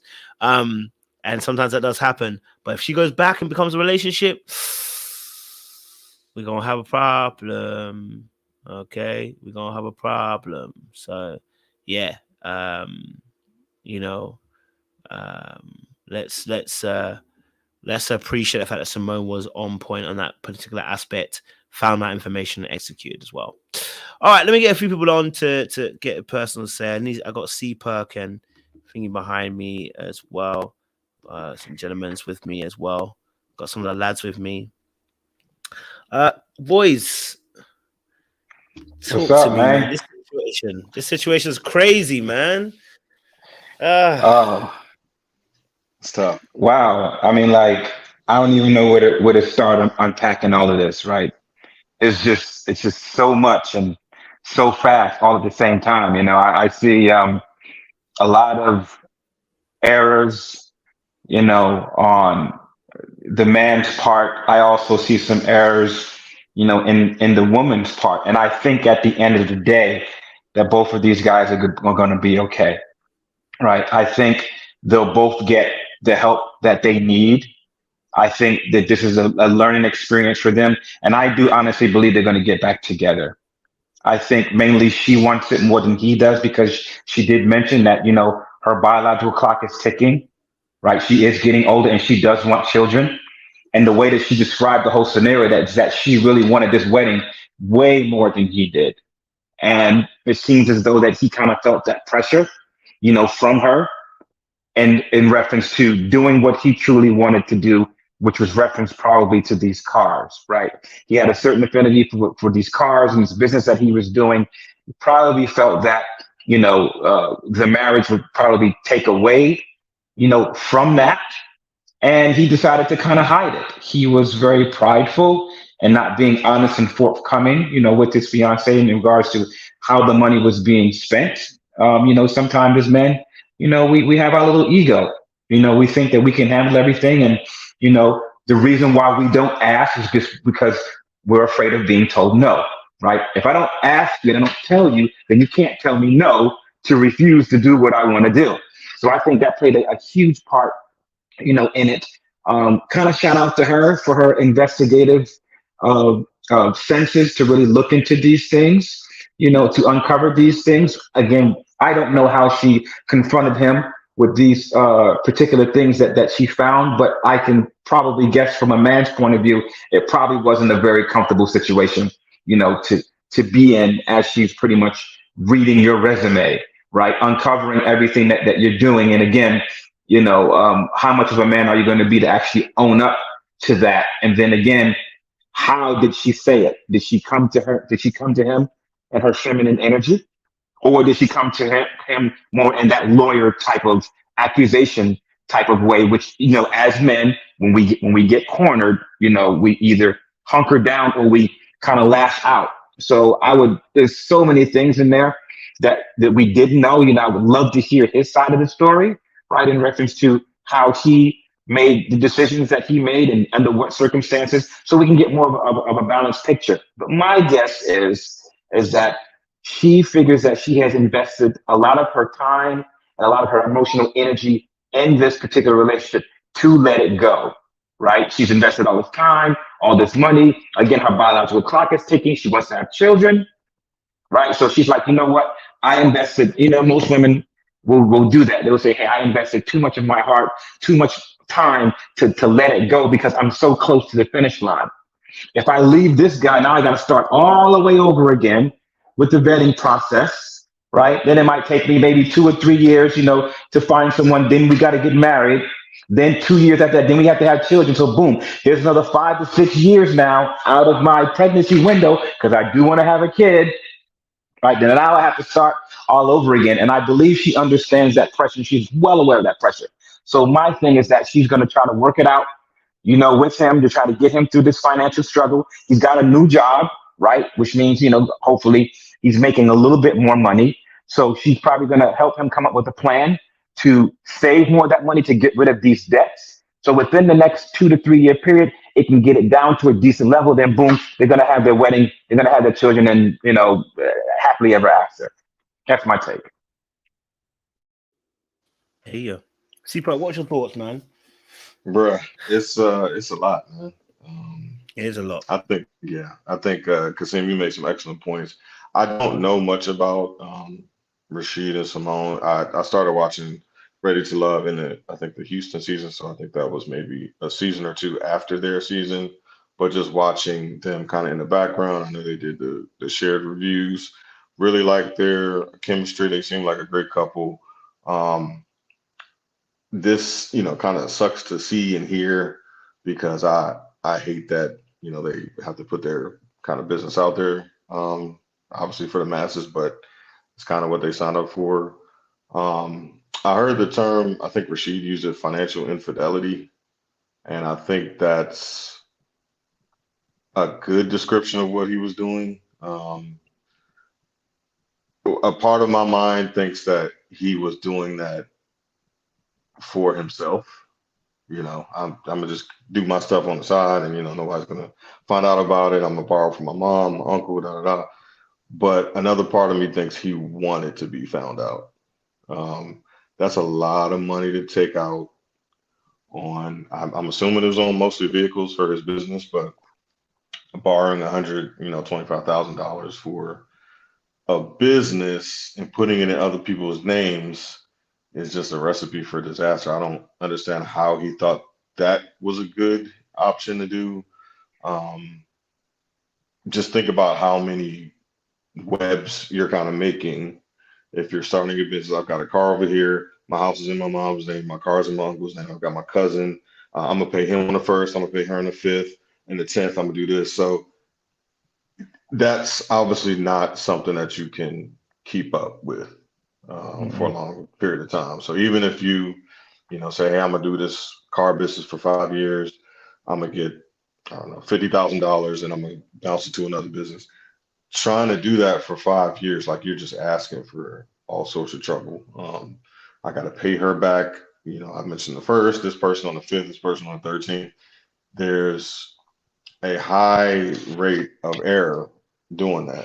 And I don't know his background, what he, studied in school, but I'm not a big numbers guy. I try my best to balance my own budget, but just imagining the kind of work and the detail oriented you'd have to be to manage all these different loans, all these different payments, this person, that person. I kind of feel as though he knew maybe this day was coming. Maybe he didn't know it would come this early, or maybe he thought it would come after the wedding. But it just doesn't seem like the types of moves that someone would make thinking in their right mind that, this is a good course of action. I can maintain this. I'm glad that she found this out before they got married, jumped the broom. I think I'm with Kasim. It sounded like there's still some hope there, and that's good because it's I get it. 2 years you've been dated. I think they're both either he's in his 40s or she's almost 40. It's gonna be hard to start over, like Kasim said. I can only imagine you getting to the doorsteps of your wedding, and then you gotta move it back, push it back, you change your plans. I hope that maybe this was a warning shot to Rasheed to get his affairs in order. This is maybe, kind of your last shot with Symone. Uh, she seemed like a real one. I'm not gonna lie. I don't know much about her, but she didn't throw him under the bus. She didn't speak negatively really about him. It was all about the situation. I could see that there's still love there, that she still deeply cares for the man. So it's my hope that he'll see that and say, hey, I understand, what I got to do now. I got to make it right. I got to do this. I got to do that. And they can kind of come together and figure things out because it seems as though they're still both, having some hope. I saw his live. I'm sure he's all in. I think she maybe, just kind of waiting to kind of see where he goes. And I hope that this was enough of an embarrassment, enough of a kind of call to action for him to get right.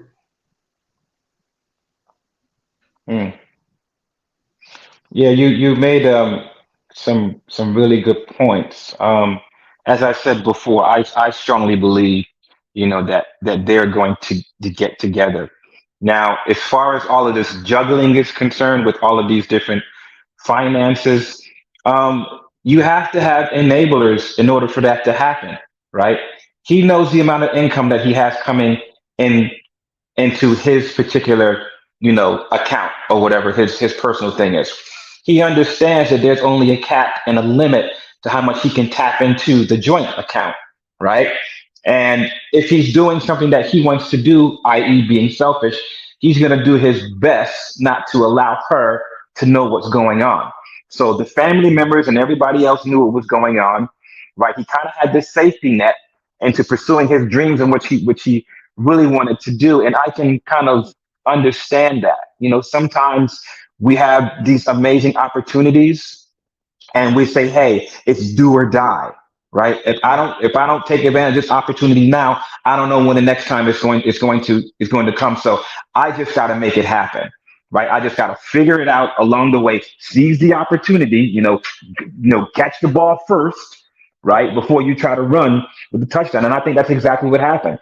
He probably got presented with an opportunity with this business and things like that. He's like, hey, I got an idea. It's either you take it now or you lose it. He's like, you know what? I'm going to go ahead and take advantage of this opportunity. So then he got his other family members involved. She did share some information regarding he didn't have enough credit to do all of these things, right? So the family members and everybody else was all in on it, with the promise of them getting paid back, and it's family, right? You have someone that's really close and dear to you, blood-wise. They don't want to see you fail, right? And they're not going to tell your spouse about what's going on. They're going to keep it, within the family and try to help them out. But the thing is that he got a little bit sloppy, and she found out, and that's when it really comes to owning up and being accountable. I think you're right, man. I don't think he expected it to come to the end this early, right? I thought he expected it just to ride it out just a little bit more. I just need just a little bit more time because I'm so close, right? And then just the timing of everything kind of imploding, mainly on the special days, on her birthday, like twice, so it's like, oh man, there are just certain things in a relationship you just don't miss. You don't miss anniversaries, fam. You don't miss birthdays. I don't care what you got to do. You make sure that you at least you hit those days, right? So it's just so much to unpack in this entire thing.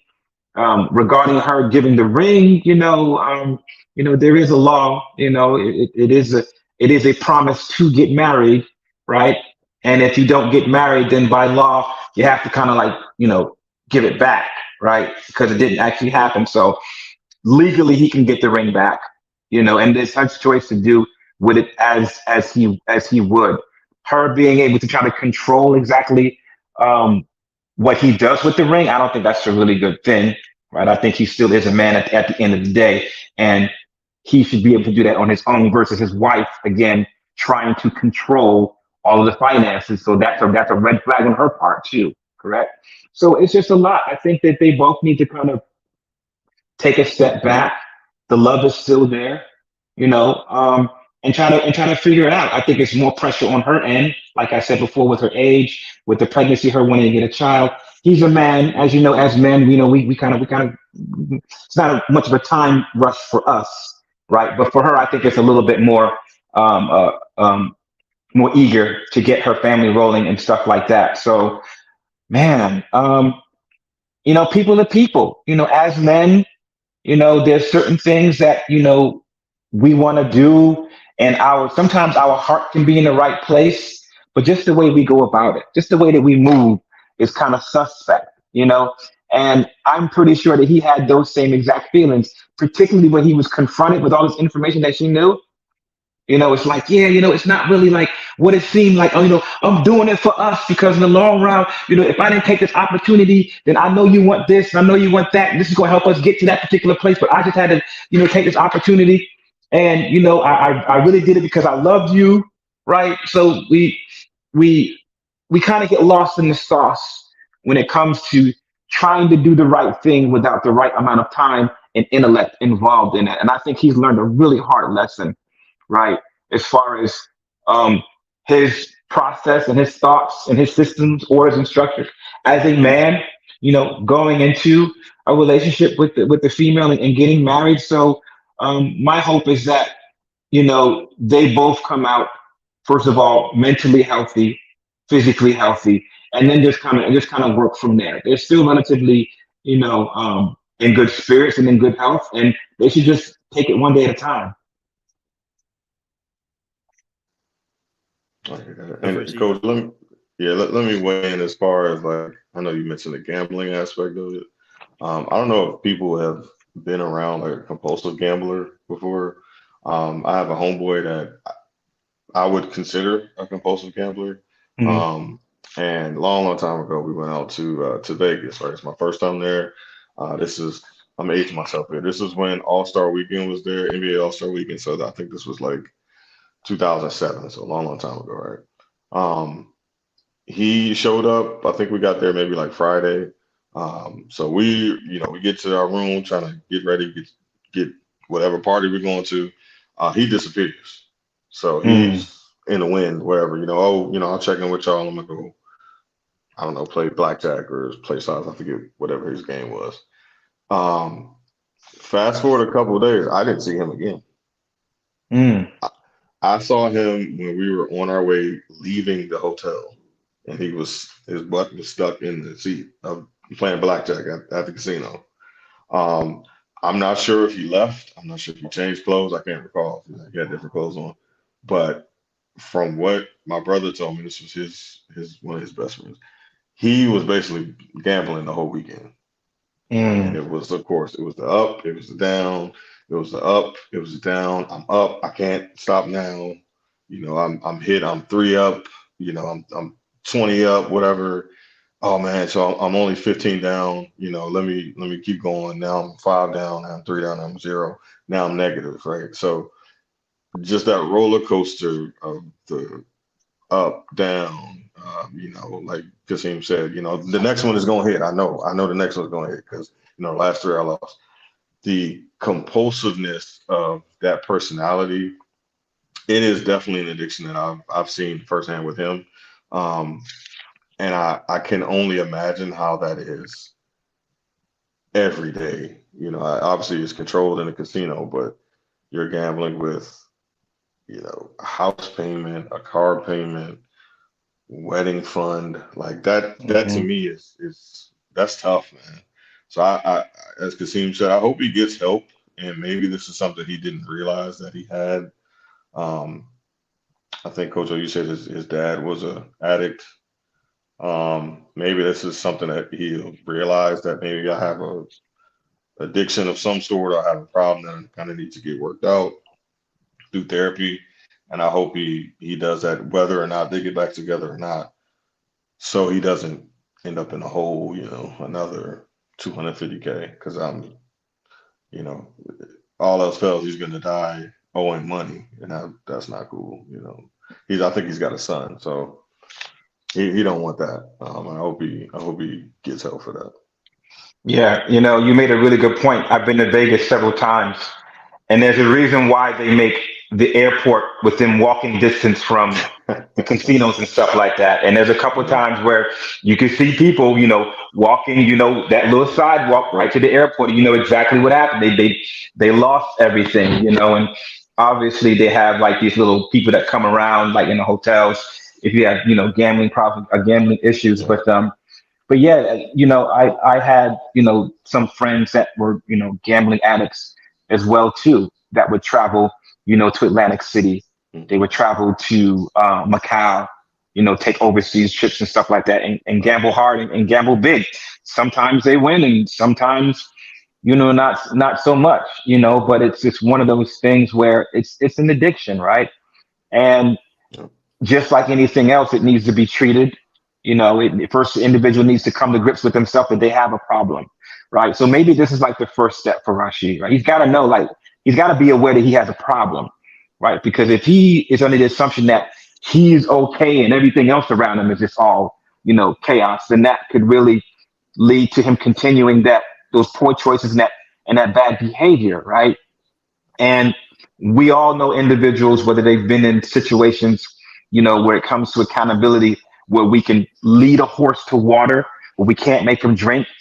And they have to come to that. They have to hit that rock bottom in order for it to feel real for them. So maybe perhaps this is his rock bottom, Yeah. right? Maybe this is that breaking point where he kind of understands that he gets it and he doesn't have too many chances. And just like I said in the chat, right? I think men and women have 0 to 3 people in their life that was really rocking with them like that, right? In order for you to, first of all, you have to recognize the type of individual that you have, right? If you have a track record of having bad relationships and bad interpersonal skills and bad relationship skills and bad communication skills, and you find someone that's decent, then you should be able to rock that out. Not a lot of people get the chance to experience true love from someone like what she shows, right?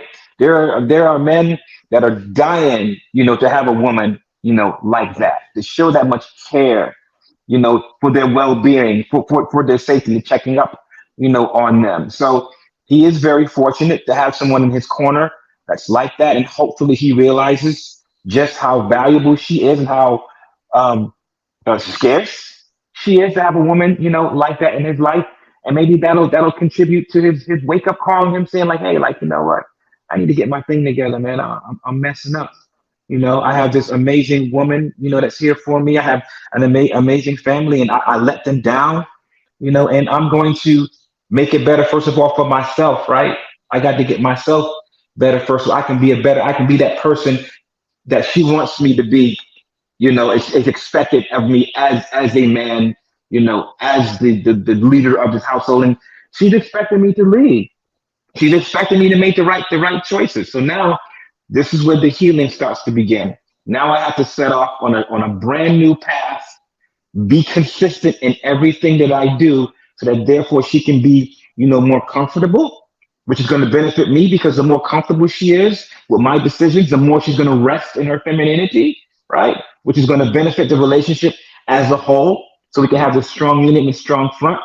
I don't think she really cares about, who's leading, as long as that person is making the right decision, right? So this is where he's going to have to come in now. He's going to have to start making better choices, better decisions. He's going to have to do it consistently for a long time now because she's going to be looking at him with a microscope like Sherlock Holmes and any decision, that he makes. So this will make him a stronger person and a stronger man. And either way, if he does this work in his past, if he works on himself, he's going to be a better man.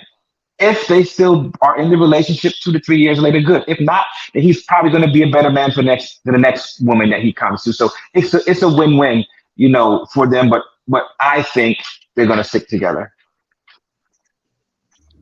Seaberg, let me ask you, and I'll ask Asim after as well. Yeah. You're married, Seaberg, as well, isn't it? You're married. Let's keep it honest and true now. If your partner has this type of gambling addiction, I'll wait for the question. because you already know I'm going. So take it away. So your partner has this situation is now you. Your partner has a situation. What do you do? Because you're married right now, so you're with someone you care about, you love them, you're married. So they're not married, but you are. So imagine this situation is reversed. What are you doing? What's the situation for you then? You sticking it? I'm out. Why are you out? Clear as that.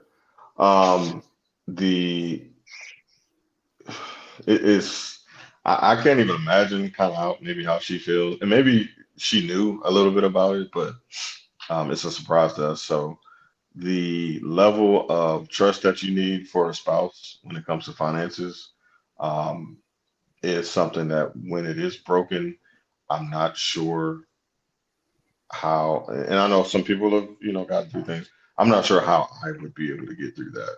If I had a spouse that was moving money, putting things in families' names, taking chances on businesses that maybe, not the most vetted opportunities. It's something to be said. You're trying to build a life with someone and they are doing destructive things. So you're trying to build a future, you're trying to buy houses, you're trying to save for kids' college. and the person is, I hate to say it, is a liability, right? Like if you can't trust your spouse to put money aside for a wedding, and you can't trust that they will keep said money that they did put aside without removing it, taking it out. You're not sure where the money's going. You're not sure what the next scheme is. You're not even sure what type of bills the person has. That's, to me, that's just a disqualifiable. That's something that's disqualifiable as far as a marriage goes. And I know it's probably different. We're guys. We're probably, for the most part, leading on the finances, and I could only imagine her, and trying to put myself in her shoes. You're trying to take a step with someone, build a life together, and you're finding out these things that they're doing behind your back, and you set up a plan to work on it. They don't follow the plan. They're not following through on things. Not only that, they're going behind your back and taking out additional loans for other things. So I'm not sure how she could be able to trust him as far as money goes, because I'm the type of person, I'm kind of tight with money, and I do monitor it myself. So I wouldn't want to be in a relationship where I'm like, well, $50, what did you do? $49.99, what did you do? Like, that's just not the type of relationship I would want to be in, and I would hate that my spouse would put me in that situation. So that would be something that it would not work for me now. Kasim, you're married? No. I've been in a long-term relationship for a very, very, very long time. I would say, would I do it? It would depend. You want to know why? Because I've been in a relationship where a person had a lot of substance abuse, right? And we've been in it, and we were in it for like 8 years, right? So that's a little bit different, right? When you're already in the marriage, and then throughout the course of the marriage, you see someone kind of deteriorate. So you're already in it, right? And this individual has like the substance abuse. So I kind of have been there and done that. I think the different caveat is that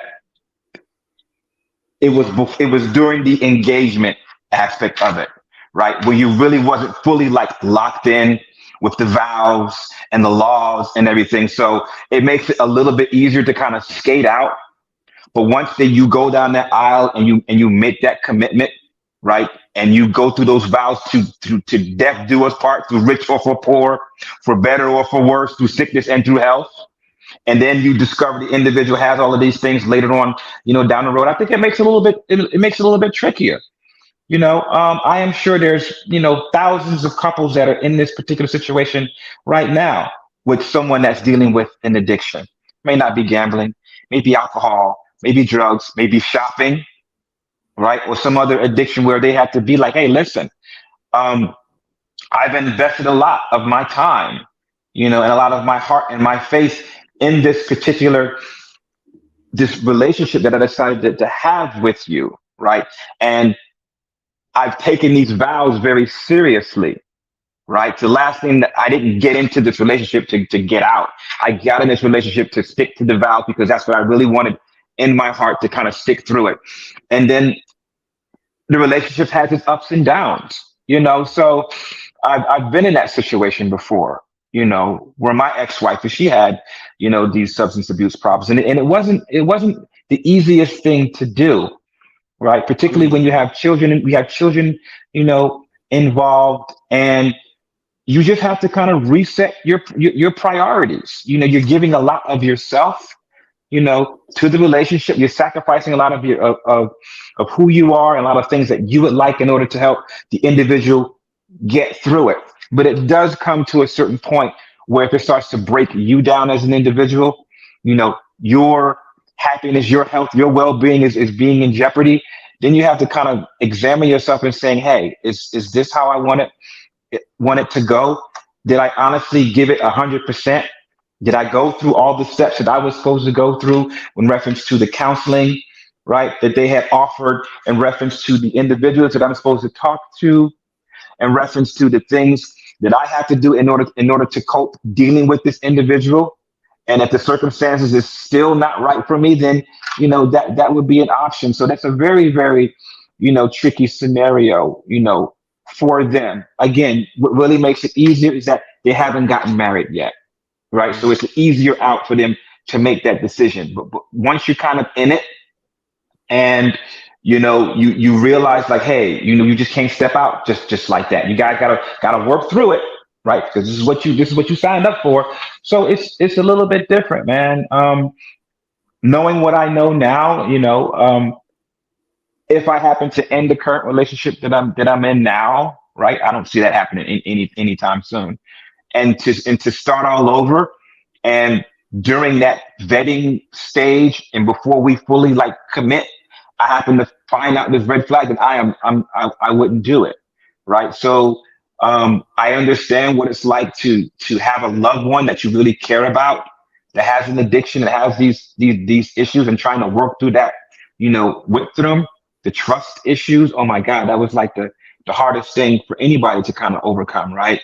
Because you have built such a solid foundation, which was the bedrock of the entire relationship, that trust and that respect. And once that's gone, fam, man, it's hard, to rebuild that, right? And I think that's where a lot of people start to look at themselves. Some people be like, man, I just can't do it. The hurt is just so bad that there's nothing that I can do to get over this, right? There's nothing that can do it. Everything will change the dynamic between the communication, the intimacy is going to suffer like tremendously, right? And so it's a lot to take, man. So I would probably say, in the vetting courting part of it, no. If I was already in it already for a certain amount of time, then yes, I would try to work through it. I hear that. Seaberg, you want to add anything else to those points? Yeah, and I appreciate what Kasim said, and that's an interesting perspective that he had. Kind of had a experience with, going through substance abuse issues. And I know, ladies are giving Symone, a little, I don't want to say hell, but we know about the whole situation with the Jeffrey thing, right? Mm-hmm. That came up previous season. What I would say is, Kasim used the word vetting, like the vetting process. This was a part of the vetting process, right? If she was my sister, my cousin, I would say, vet him as best as you can before you get married, right? So do all your due diligence, and I think she even said she's a private investigator, so he definitely picked the wrong one to be engaged to or to fall for, right? With his shenanigans. Yeah. But the vetting process for ladies should include obviously finances if you're looking to get married. So to see the level of financial kind of, I won't say ruin, but the financial difficulties that he's had, finding that out before they get married, I think is crucial, because she mentioned trying to get him on a plan to fix it, get him on a plan. If he doesn't fix it, you have that out to say, you know what, I'm sorry, this is not going to work. Mm-hmm. Before it gets to the, we're married now, we got kids, we got a house, like.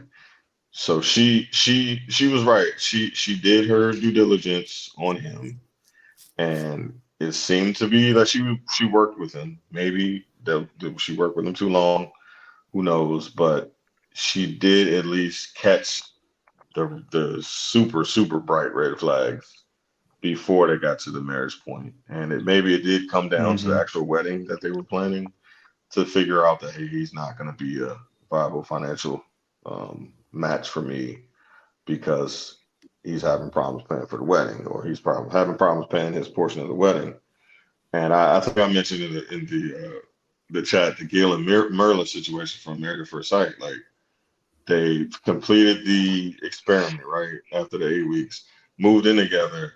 The first month he was having problems with figuring out the rent.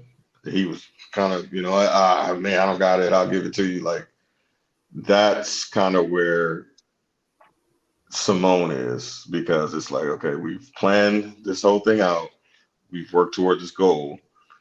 There's no reason that you shouldn't have your share. unless you're not in the right frame of mind, which she found out. Mhm. So she did right. She found it out. She put it into it before it got to the point where they got married. So Yeah, and I think I think the ladies are making a point here.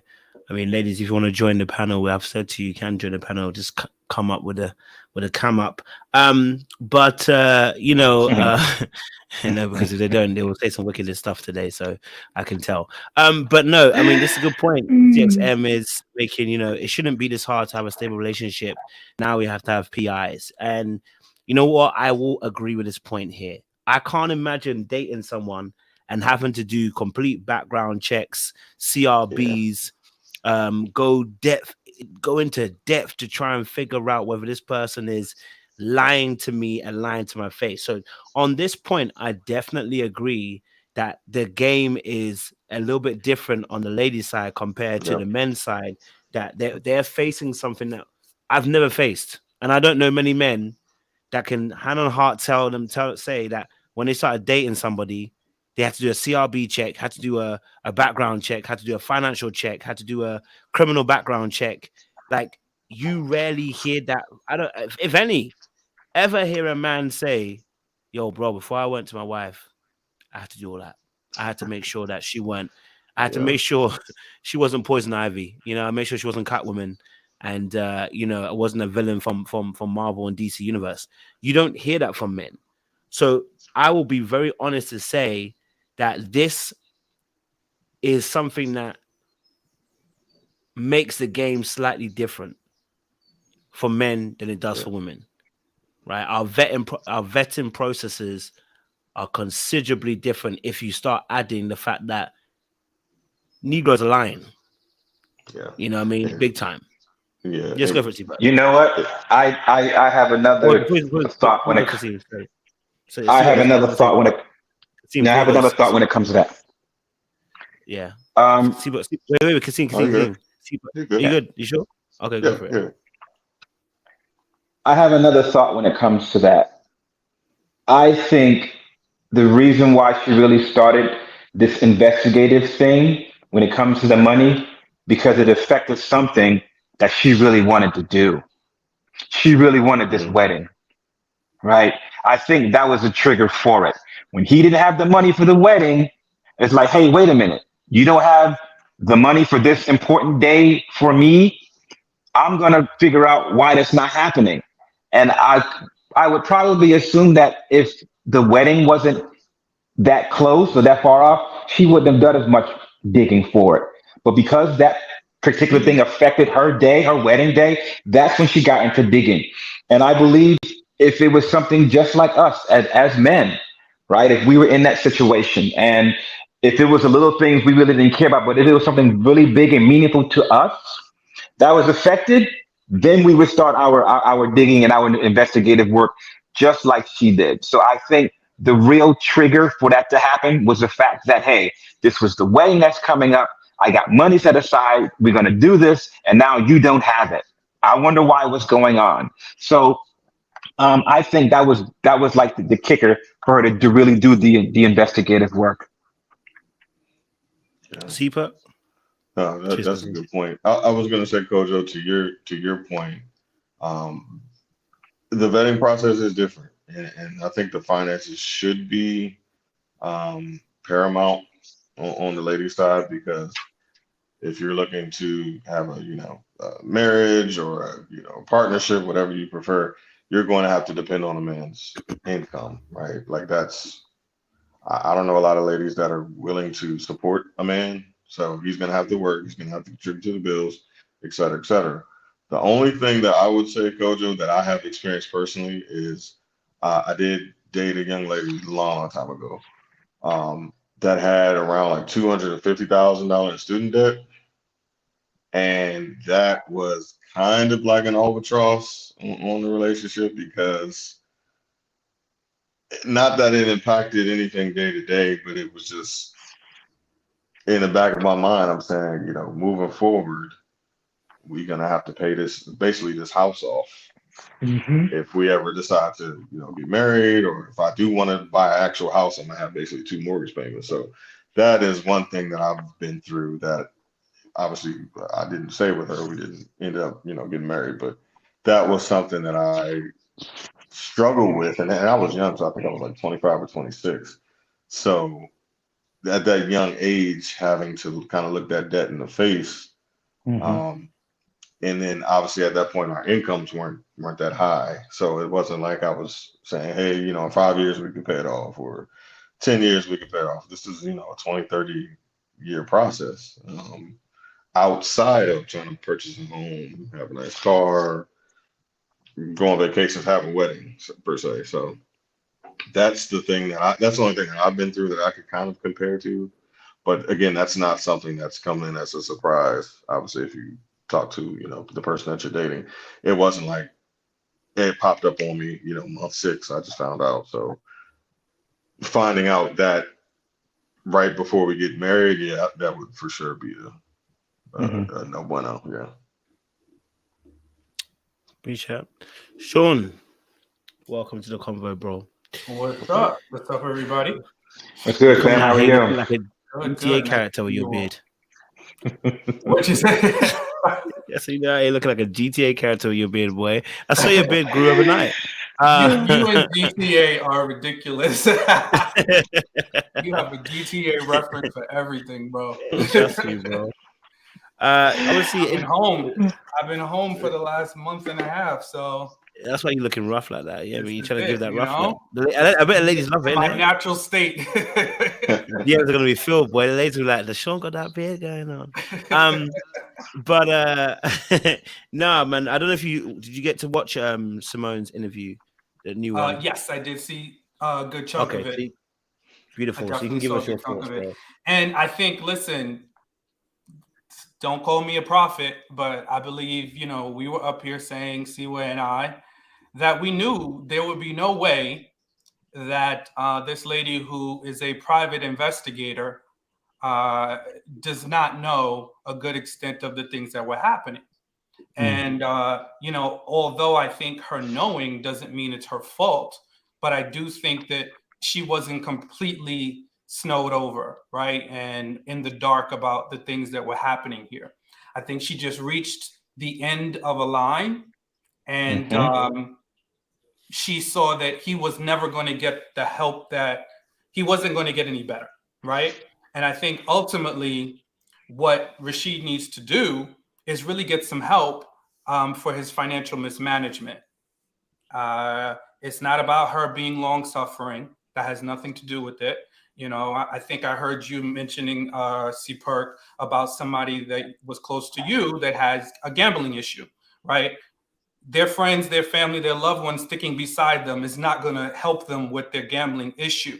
That actually enables it to continue to happen. So the person has to get help, right? So I think that's the most important piece, is that he gets some help for these issues. He understands why he needs this level of validation that is self-destructive, because at the end of the day, his behavior is self-destructive, because not only are you impacting your lives, but you're impacting the lives of the people around you and that are closest to you, people that you proclaim to love, but you are in essence destroying, lying, manipulating, and causing harm to them. And yes, on the surface, we can see, and I still think he is a nice person, good guy, but he's got issues that really need to be worked on, because nice guys, good people can do damage too.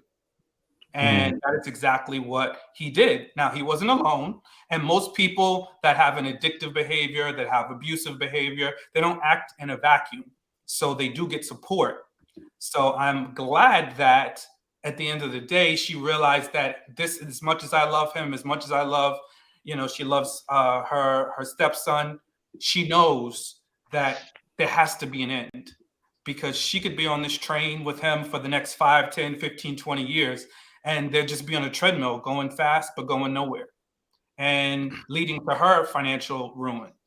So I think, look, she tried to help him. They tried to get a plan going, but he continued to lie and mislead and do what he does. So I really think, ultimately, he should have spent less time on that YouTube video. I get that he needed to do it, and it seems like she's fine with it. but devote that time to going through ZocDoc or some resource to find a very good therapist, somebody that is an expert in financial mismanagement, financial harm, gambling, whatever his issue happens to be. That's where I think he should devote his time, and then come back and say, hey, listen, guys, I realize the damage that I did.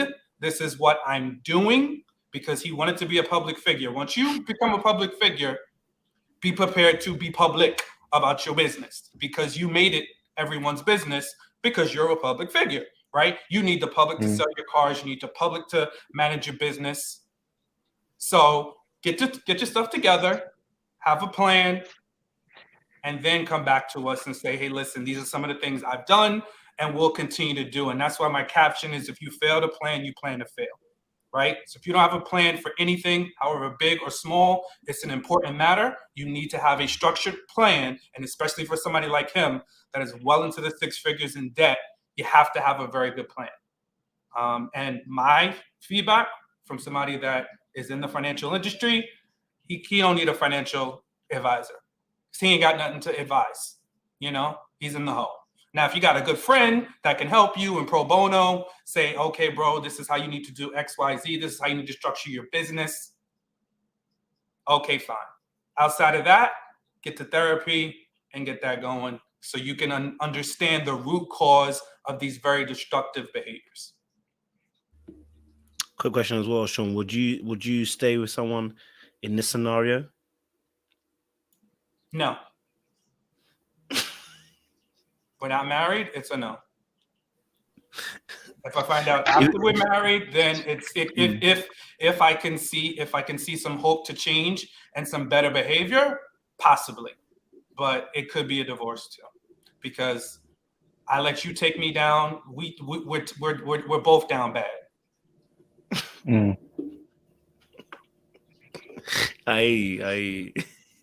Yes, Steve, you want to say something? I'm just saying, can't do it. I don't know how if they get back together, I will be surprised, but actually I won't. But like Sean said, he's gonna have to come up with like a bulletproof plan to get himself out of this hole. There's no way I would be advising her to get back with him. I mean, I would say the only way to get back together again is if in 12 months' time, you see there's a consistent pattern executed where you've cleaned up your debts. You can see a plan in place where you're having boundaries when it comes to your finances. I need to be seeing a plan as to how you actually stay true to it. If I can't see that, I would not be coming back anywhere near you. I just can't do it. It's too dangerous. Financial ruin is one of the most deadliest things that can happen to anybody. Like, you know what I mean? Before you can go from having everything to having no roof over your head, like, nah, sorry, no. And your debt's now my debt. Oh, no, 250K. And then you go and probably do worse again because you're trying to, like you see, Perk, like you were saying in Iran, when that person thinks they can try and win it back, they can win it again. Yeah, they're the most dangerous person because they probably end up losing in their gambling, and it makes it 10 times worse than what they had it before. And 10 times might not even be that accurate, but it might even be worse than that. So, yeah. Yeah, Sean. Yeah, but I would add, I know I said this on the live that we had, I think Monday or Tuesday, whatever day that was. It was Monday, right, when we had the live, when we first started talking about this. And I see a couple of people in the comments saying the same thing. I had mentioned, I think he needs to give up entrepreneurship for right now. He needs stability. He needs a 9-to-5 kind of job, and it could be hybrid, it could be remote, but he needs to work for an employer, because people like that, they don't have the structure and the discipline within themselves to be an entrepreneur, right? It takes structure, it takes discipline, it takes a it takes a proven track record. And at 45 years old, with no retirement, he has a preteen/teen son. You cannot be, floating around trying to sell cars across social media, luxury, exotic cars at that. The lifestyle is not conducive to his financial betterment. So I think he needs to get a 9-to-5. If he can get back to teaching, maybe he can advise teachers, something in that realm, and work for someone where he's got a schedule, where people know where he's going to be, and he knows consistently what he's going to be bringing in from an income standpoint.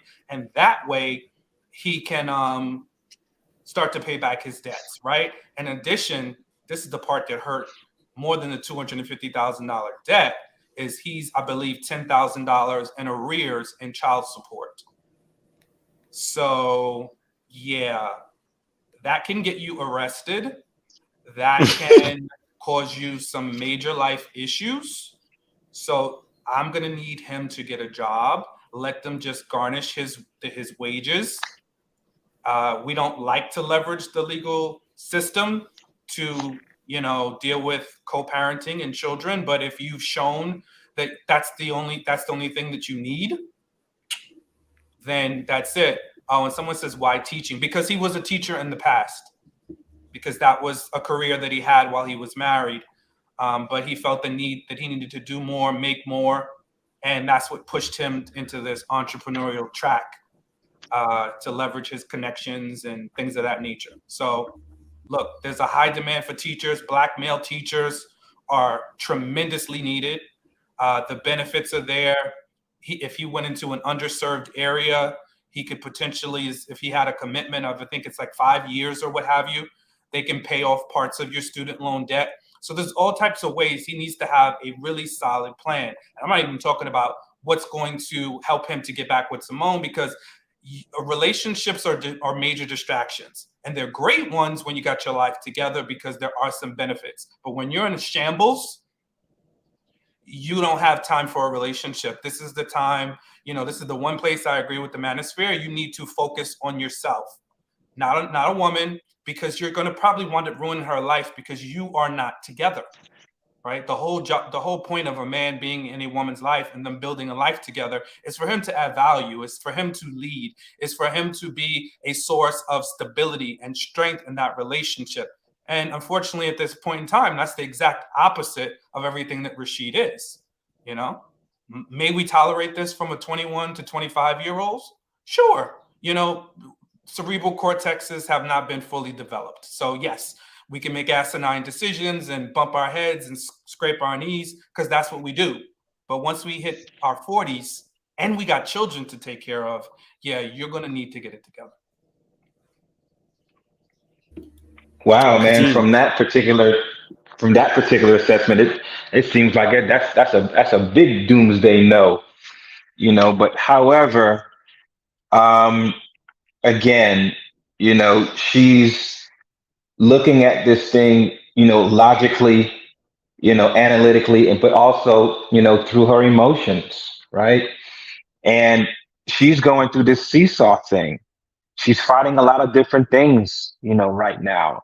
The distrust, right? The disloyalty, the loss of time, right? As we know with women, time is very, very important to them, especially if they have children in the future. So she's really like dealing with that, but going through all of that, if she happens to stay together with him, how do you still have butterflies for that person, right? After that person has kind of let you down, right? And it's one of the hardest things to make up or to get back. When that person really loves you like that from the beginning and that trust is lost, man, it's hard to get that back, and still have that same love or that same respect for that individual, because it kind of takes you down, a notch. And then it affects everything between the intimacy, between the communication, and all of these things. Then the person has a tendency to kind of lose faith or lose patience, so she's got a lot, going on. And, Sean, I'm going to have to agree with you on that, as far as him just shutting everything down and being on his purpose and getting his life together, going through all this counseling, getting his relationship preparedness together, right? Because right now he doesn't have the time, he doesn't have the energy, he doesn't have the resources to be in any type of relationship, right? He has to go through, a communications class and learning how to negotiate with people and learning how to trust, people. So he's got a lot of work, cut out for him. Now, depending upon his profession and what he does and how much money he's going to be making, now that's going to be stress on top of him, right? Because if his salary is not decent enough where he can kind of recover some of these, get some kind of chunk out of these debts, it's going to be even more of a burden on his back. And when it becomes something like that, then that's when men truly start to get desperate. It's like, okay, this salary that I'm making right now, this ain't even cutting it. So now I have to do more. Maybe I need to get a second job on top of what I'm doing now in order to get this thing under control. And the worst thing that you can have in that situation is a partner, right? That is something that you're going to have to be able to do by yourself, because there may be some times where you only eat once a day. You're really cutting corners and you're just paying like the bare minimum, just to survive. And no woman wants to be in that situation, going through that, with you. So I think it's going to take him some time. The child support, see, as Sean, that you mentioned, is a really good thing. It can affect everything. Your mobility. If he has a passport, that's a wrap now. Because the passport industry is going to shut that down if you owe over $10,000. So he can't go anywhere, right? So now he's really faced with these problems and with these issues, and a good support system is going to be really, really detrimental to him, during that period, because it might just get too much. It might get too overbearing, and there is a possibility, for him to kind of for the deletion to be there, right? Because of all that pressure, So he's going through a lot, but he needs support, right now. So that's just my little take on it. Yeah, he's got a lot of work to do. To piggyback on what both of you guys said, he's got a lot of digging, so he needs to have a couple shovels. He's gonna have to work a couple jobs. I started recently watching a lot of like Dave Ramsey videos here on YouTube. Maybe he needs to call Dave Ramsey. Maybe he needs to call if he wants to do like a YouTube collaboration with Caleb Hammer, who does like financial audits. Maybe that could be a moneymaker. He could use his YouTube video, YouTube channel to show maybe the progression that he's making. Use that as a monetary source. He's up a creek, man. The wedding, I think she said they were trying to spend like 30K on a wedding. Obviously, that's out the window. You can't justify at all spending, anywhere close to that, and you got 250K in debt. It doesn't need to sell his house, doesn't need to sell the cars to pay some of these debts off, doesn't need to downsize. Does he need to, I mentioned picking up a second job, Uber Eats, like, working in a factory, UPS, like, dog, you're going to have to work a lot. You're going to have to get your income up. You're going to have to try to start paying these debts back. If there's things that you can get off of right now, go ahead and do it, like the cars. And as Sean mentioned, maybe the Turo, the luxury car rental, maybe that's just not in the cards right now. I don't know anybody that does that, but from what I can gather, that's a kind of volatile market. You've got the high cost cars, you've got insurance, you've got maintenance, you've got gasoline, you've got to house the cars, obviously transporting them here and there. So he's got a lot of digging to do. He's got a woman that seems to still be in his corner. I know you guys mentioned don't stay away from the relationships, and I totally get that. If he is interested in, I think, pursuing that relationship, maybe that's something you table for now. But it does seem like she at least still has hopes for him, and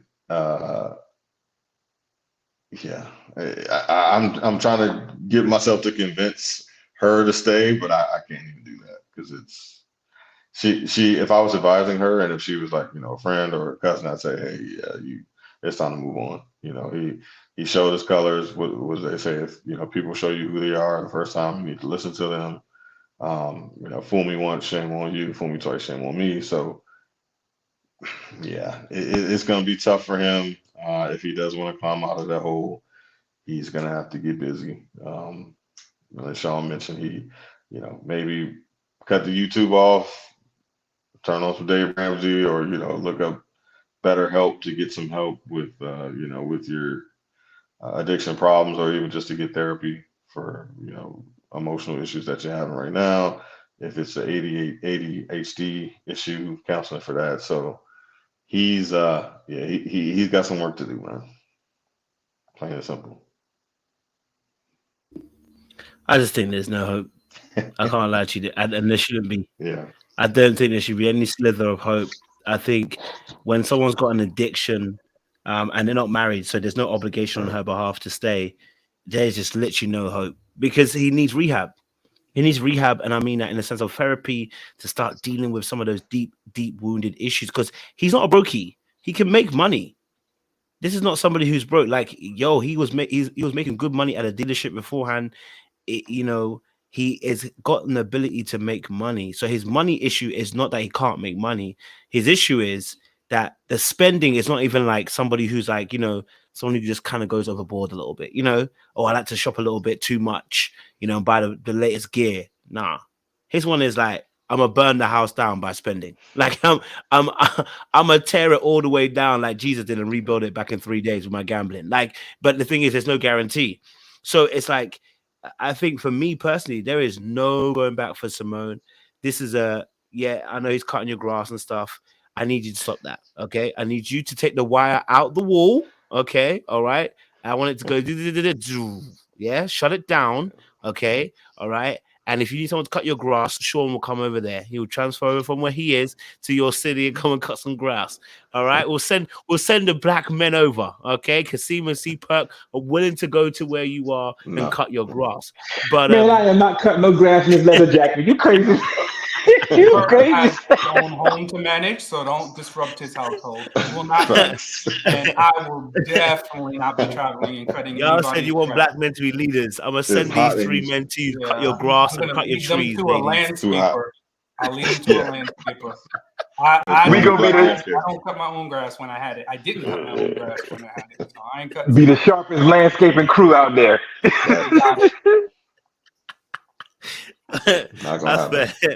That's fair. Okay, these 3 ain't going nowhere. But I just think to myself, she doesn't need to have him near in her life like that. Don't do this whole we can be friends. There is no such thing. Let it go. Okay. Elsa said it best. Let it go. Give yourself some time. Give yourself some space. Give yourself some recuperation period. We need restoration. We need relaxation. We need all of that for now, just so that he can focus on himself, because otherwise she will end up becoming a hindrance too for him and not being able to fully have the space to grow into what he needs to become. Listen, I wouldn't even advise going there for the consolatory D. I wouldn't even advise going there for the we gotta hit it one last time. Don't even bother going for that. Don't open the door. Okay, because listen, the spending isn't the only thing that's gonna be addictive. Okay, all right, and I don't need her to get hooked.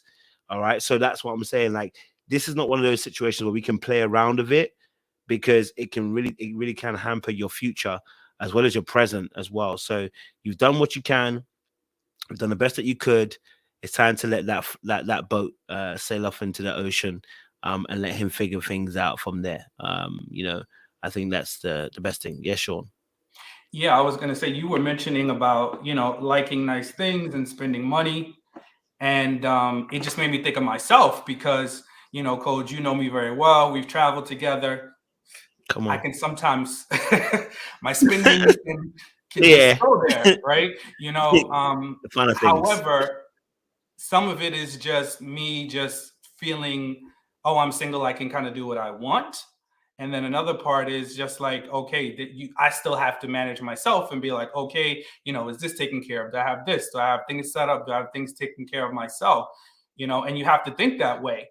And you have to have a plan, and you can't just buy whatever you want. You can't just go get something just because you technically can buy it. Doesn't mean you should. And when I was married, I was actually less impulsive, right? Because you have to have that mindset. You know, you have to be thinking about what's the greater good of my household, right? What are going to be the things that are priorities for my house? What are going to be the things that are going to take us to the next level? And I think, you know, when you're in a relationship, especially one that is marriage bound, you have to be showing that you can make those sacrifices, because once you get in the marriage, it's even harder because you just want to do what you want to do. That old part of you is still there, doesn't go away. But at a certain extent, you have to be able to say, you know what, this is not important, right? Whatever these things are, they're, you know, material goods, as nice as they may be, you know, I can't do it, or I shouldn't do it. So I think that's the part where he doesn't have that impulse control, and it leads him not only just to do it, like, because there's one thing to do it, because sometimes I would buy something because I could, and I would buy it, and then I would just be straightforward. Hey, listen, check this out, see what I bought, right? And we move on. Maybe there was an argument. Most of the time there wasn't.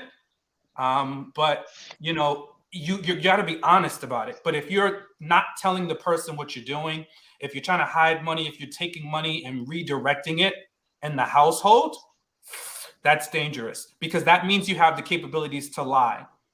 And if you are a liar, what's to lead me, or in this instance, Symone, to think that you won't use that same ability to lie with other things? I'm sorry. People don't just compartmentalize lies and just say, okay, I'm going to stick to the lies just strictly on finances, but everything else I'm going to be honest. No, you're going to be deceptive, right? You're going to be deceptive in other areas because you're getting away with it. So it feeds you, and that's why he continues to do more and more and more of the behavior. So once again, we got to fix this behavior. You know, I know we want to romanticize love. I know we want to feel like love conquers all. Those are beautiful love songs, but those are not reality, you know? And I'm not saying, I do believe in love. I do believe in marriage. I want to be married again. But I know that it takes more than love to be married. It takes trust. It takes honesty. It takes fortitude. It takes sacrifice. So Yeah, man, you nail it right on the head. I think, you know, as men, I strongly believe that a man is in his fullest masculinity when he's in a relationship with a woman. I wholeheartedly believe that, because of all of those things that you've mentioned, that selflessness, that sacrificing to be able to being that provider, that protector, you know, that lover, you know, having the fortitude to solve things. And I don't believe a woman is not in her full femininity unless she's in a relationship with a man, right? That's when she's going to be in her fullest, you know, the most feminine, which is in a relationship, you know, with a man. And you know, my grandmother always said, she says, you know, you got to watch out, because if you cheat, you'll lie. And if you lie, you'll steal. And if you steal, you will kill, right? And just as you said, Sean, those kind of things, they kind of intertwine together, right? Because you have to, once you start that lie, you got to keep on living in order to build on that lie. And it just snowballs. Your judgment gets all out of whack. You start making like the wrong decisions, desperate decisions, and those decisions snowball into other aspects of your life. And I think, you know, it takes a quiet time. I think he needs to be out, you know, in the wilderness by himself, right, for a couple of months in order to get this thing going, where he can have some conversations with himself, with his inner self, right, in order to get that squared away, that foundation right, before he can partake in anything else. So yeah, that's my take. I want y'all to imagine, as Sean said, he may splurge on, you know, maybe a wallet here, maybe a suit here. This man's splurging on Porsches and Escalades, and he doesn't have the money. So it just, yeah, that addiction. Imagine going to the dealership with no money and buying a Porsche. That's what's up. I need some of that. What he's got. Right. I'm gonna go there too and buy a Porsche. No money too. Don't do it. Don't do it. We all need tips from Rasheed at this point. Nah, and you know what? It's interesting because you guys are talking some real stuff now. Like, and I think Sean kind of touched on a good segue as we're talking about the subject, which is what is accountability when it comes to finance within a relationship? You know what I mean?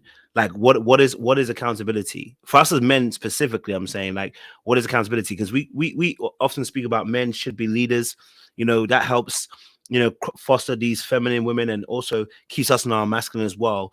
But you know, what is accountability, and what does it look like for us as men when it comes to finances? You know, can I I know it's going to sound silly, but can I spend the way that Rasheed was spending if I'm in a relationship? You know, am I free to do as I please? Maybe I need to buy some shoes at £1,000. You know, maybe I need to buy some Alexander McQueen's. You know, certain people out here buying those shoes. They know who they are. But you know, Called you you know, out. I what does got some. accountability like?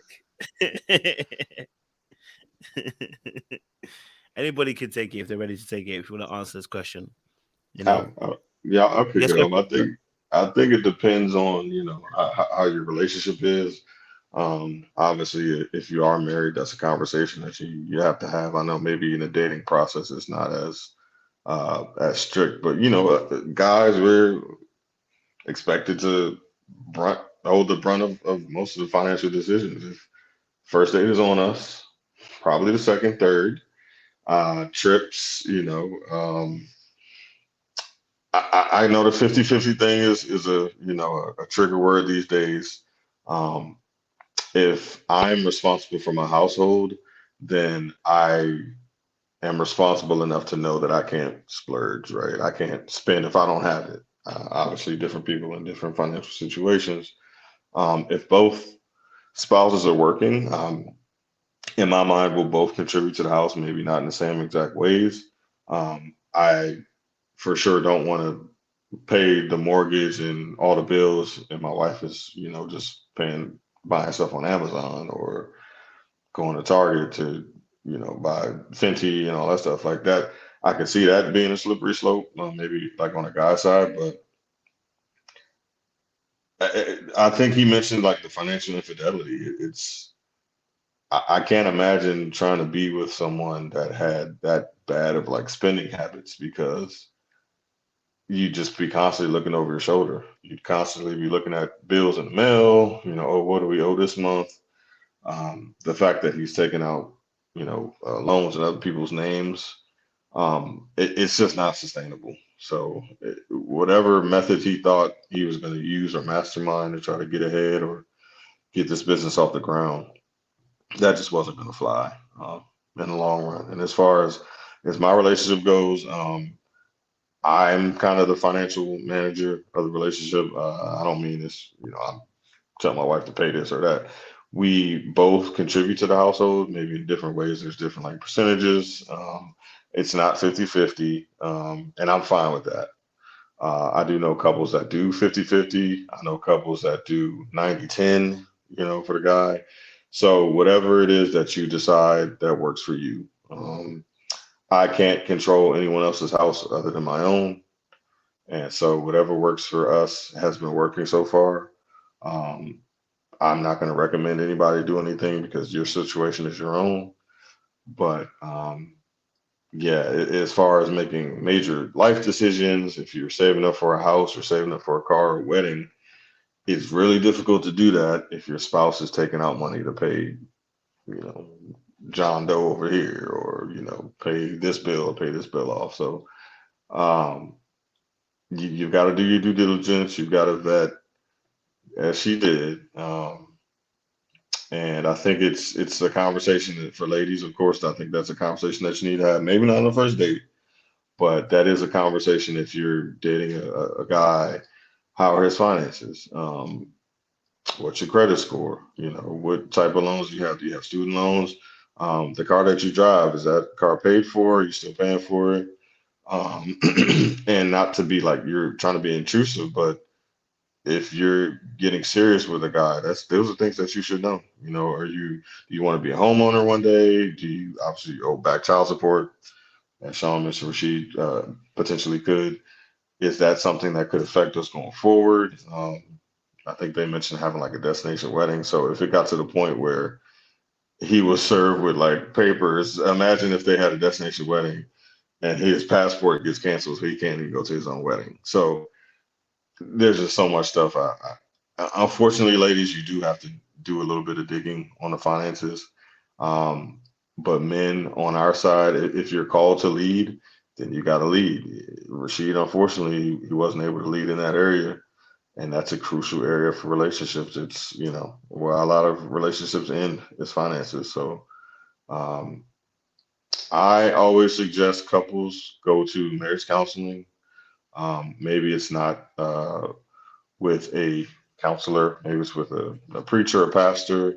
But I do recommend that couples do that and talk about those things before you get married, because there's going to be situations that come up that you're just not going to be prepared for. If there's a medical expense, if a loved one gets sick, if a parent gets sick, would you be okay if my dad came to move in with us one year? Or, if we put my mom in a house, or, my aunt is real sick, but she says, we could help her out on her bills, maybe this year. So just things that you may not even have brought up in general conversation, that maybe some things that you can discuss in marital counseling, if that is possible. And just so everybody knows, you don't have to just stop marital counseling, pre-counseling before you get married. You can continue that, of course, after. There's many services that, offered through your jobs. I know that's one benefit that we take advantage of in my household, is we basically have counseling covered through our insurance. So it's like, it's free. Why not just take advantage of it? And it's been a godsend. It's helped us out quite a lot. Just things like communication. There's some things that you can work on with a third party, maybe neutral third party. So something I would recommend. Yeah, I've got to kind of agree with you on that. Me personally, I'm just a strong advocate for the man being able to carry the household like on his own. In my household, I carry the whole entire house, right? I'm just a big proponent in that, and I believe that women are looking for men to do that. If he's not able to do that now, he should be able to do that at one certain point, in his life, to be able to carry everything, on his own. And with that particular, I guess, weight, is a lot of responsibility when it comes to that, right? It comes a lot of responsibility as far as not only being able to maintain the household, but also having the discipline, right, to be able to have those things in order to have the right communication, and saying, hey, like, what, I just bought, I don't know, a new jacket, right? And communicating that, with your partner, so that partner doesn't feel as though that they're kind of handcuffed, or they feel as though that they don't have any choice or any say so, when it comes to things. If you are leading where you are in your profession, some of those things, right, kind of come natural, right? I understand that there are certain things that I have to do, and this person is counting on me to do, whether we're together or we're not together, right? And it just comes with a certain sense of maturity, right? And I think if we get to a certain point where we're mature enough in our actions, in our word, in our deeds, and being able to like communicate that to the partner, to make that partner feel as though like, hey, you do have a voice, you do have a say so. I am letting you know about things that are going on, and being really honest and transparent with that. I think when it comes to getting things for yourself personally, I don't think that the discussion is quite quite as big, right? I do believe in getting small things for yourself and for your spouse. I don't think that you should totally just like be a slave and not buy any things for yourself. My mom always taught me, it's like, it's okay for you to buy something for yourself every now and then. You worked hard for it, but there's a responsibility component that comes with that when you're in a relationship with a person, because this person, i.e., is depending on you to make the right decisions, to make sound judgment, right, to make sure that everything is pretty much taken care of. And that accountability comes with a lot of humility, right?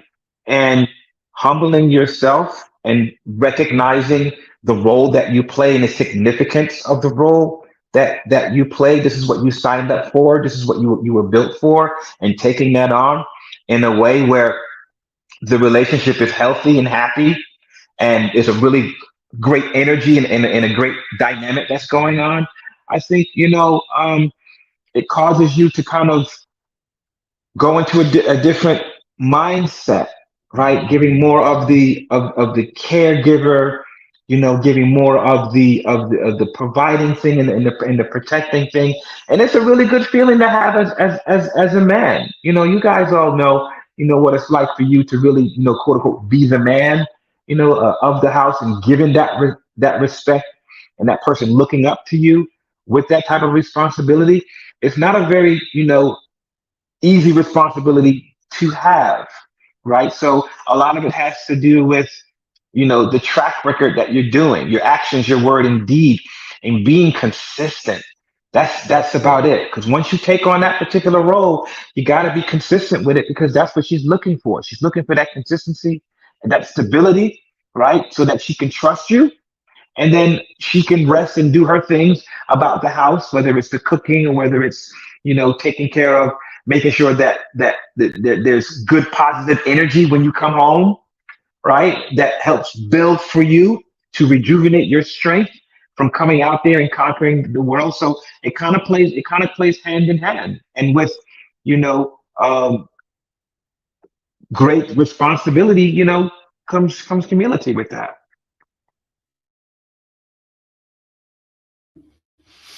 I like that.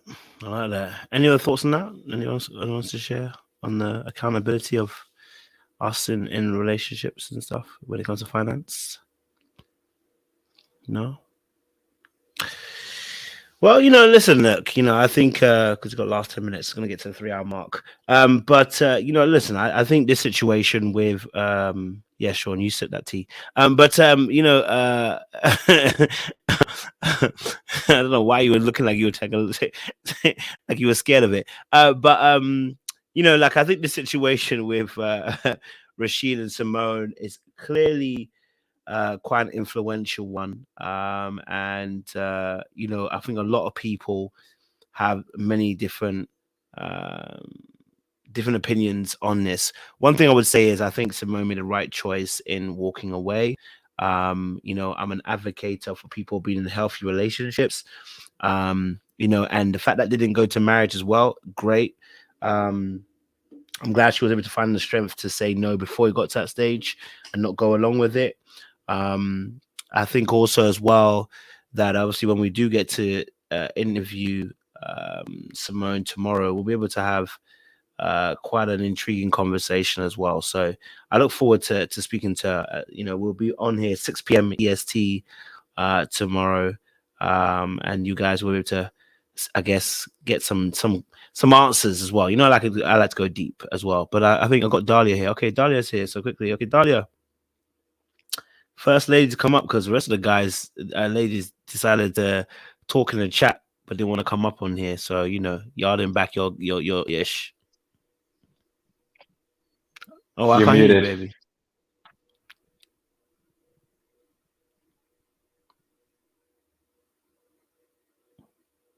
No, I can't hear you. Wait, what's your setting on your headphones or whatever?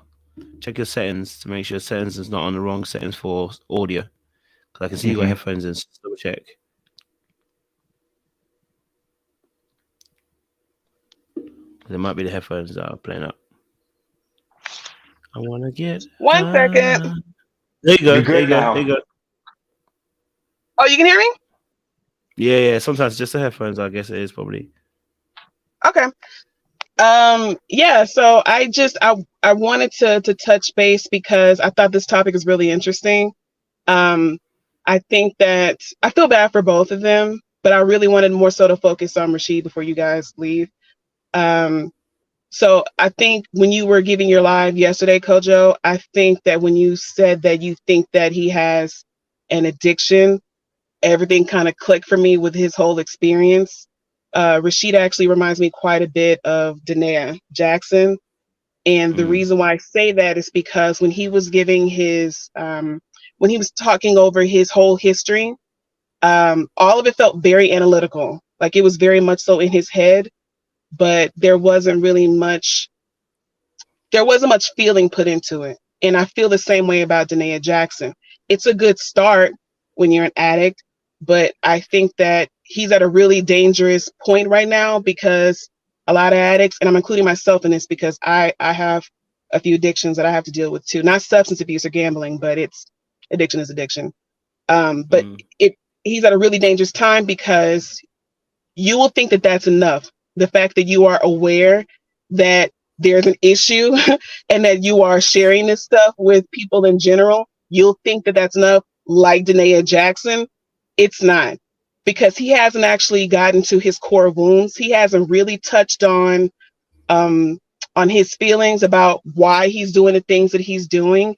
And until he can address that, until he can really dial in with himself on why he makes these decisions, why he's spending money like crazy. Like I think you guys just said earlier about, like, he's not spending nickel and dime stuff here and there. He's buying cars, expensive cars. I think if you have something like that, there's some real issues there. And he kind of touched on it, but not really. And I don't think that he really addressed his actual feelings on the matter.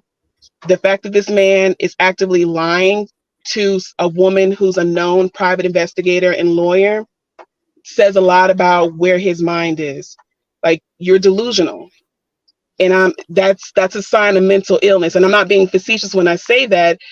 Just like your body can be sick, your mind can be sick too. And so you'll start doing and thinking crazy things because you're not well. And so part of addiction is having the thought process that you really can move, you can make these moves and you'll be fine. And you're not fine. And no, I don't think he's actually hit rock bottom yet, because he still has people in his corner who are actively helping him. I think the worst thing that he can do is be with Symone right now or go back to his mom, because those women are enabling him. And he's probably got other people who are enabling him too. I think that he needs to surround himself with people who will hold him accountable. He needs to get into intensive therapy right now. And he needs to find a support group of like-minded individuals so he knows that he's not the only one dealing with it. Because oftentimes people like that, they will operate in isolation in their mind while they're in that delusional, mentally ill state. They'll start thinking that they're the only ones dealing with these issues, and they're not. So the best thing that he can do for himself is surround himself with people who actually give enough of a crap about him to make sure that he's on that straight and narrow pathway. But Symone can be part of it. She can't. So. Wow, that was really great. I wish we would have had more women to come up on the panel. I don't think we're these big ferocious guys. I don't know why they weren't, but it would be nice to have some more feminine insight on this subject, because you made some really good points. Thank you. Yeah, you did. Yeah. Well, I can only say that because I'm actively dealing with it. So.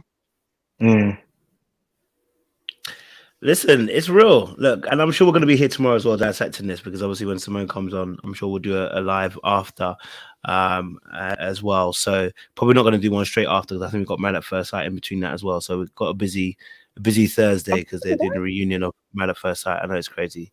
Man at First Sight have dragged their feet royally, like they've got their own addiction, making us suffer. But I can't wait, Kojo, to hear you and JR. I don't want to hear your voice, because listen, whatever the prophet told Shaq, he wasn't lying. He heard straight from the heavens. Okay, if the prophet told you he had to make a decision, he had to make a decision. Okay, you go and defend this woman to the hilts, even when the bar is in hell. You go and defend her. That's what I thought. Tomorrow. No. Tomorrow. It's your channel, and I will defer till tomorrow. But tomorrow, you will get all the smoke. So have your moment. It's your platform. But tomorrow, you and me, bro, we gonna do this tango. The gloves are coming off, huh? Right. Oh, we should have been going back and forth all season about this, but it's gonna be good. I look forward to it as well. So we'll be tuning into that as well. So It's going to be a good time. I think we're going to probably do that about 8 p.m. EST actually for the Married at First Sight, probably when I've just finished Symone. So, but yeah, no, but listen, look, it's been a great conversation, guys. And I appreciate Sean, Sipa, Kasim, Dahlia for coming through and talking about this today. I hope we get to see you guys more as well. It's because it's good because I think the ladies are always complaining, saying that we don't be showing face out here. So now they start seeing that these men are here. These men are out here. Okay, all right. I think they will get a different perspective as well. So listen, Sean, I know you haven't done one for a little while, but it'd be good to have one of your benedictions. Okay. Well, I think, we all did a great job of summarizing different aspects of this relationship. As we all do, we should, at least if we don't, we should exercise empathy, right? Because, but for the grace of God, there go I, right? So this could be us. We all haven't made the best decisions in every relationship. Some of us are in a position where we are making better decisions, but just remember, you're only one bad decision away from a mistake, right? So let's just, not be so quick to harshly judge, but also look at this and see what we can learn from, right?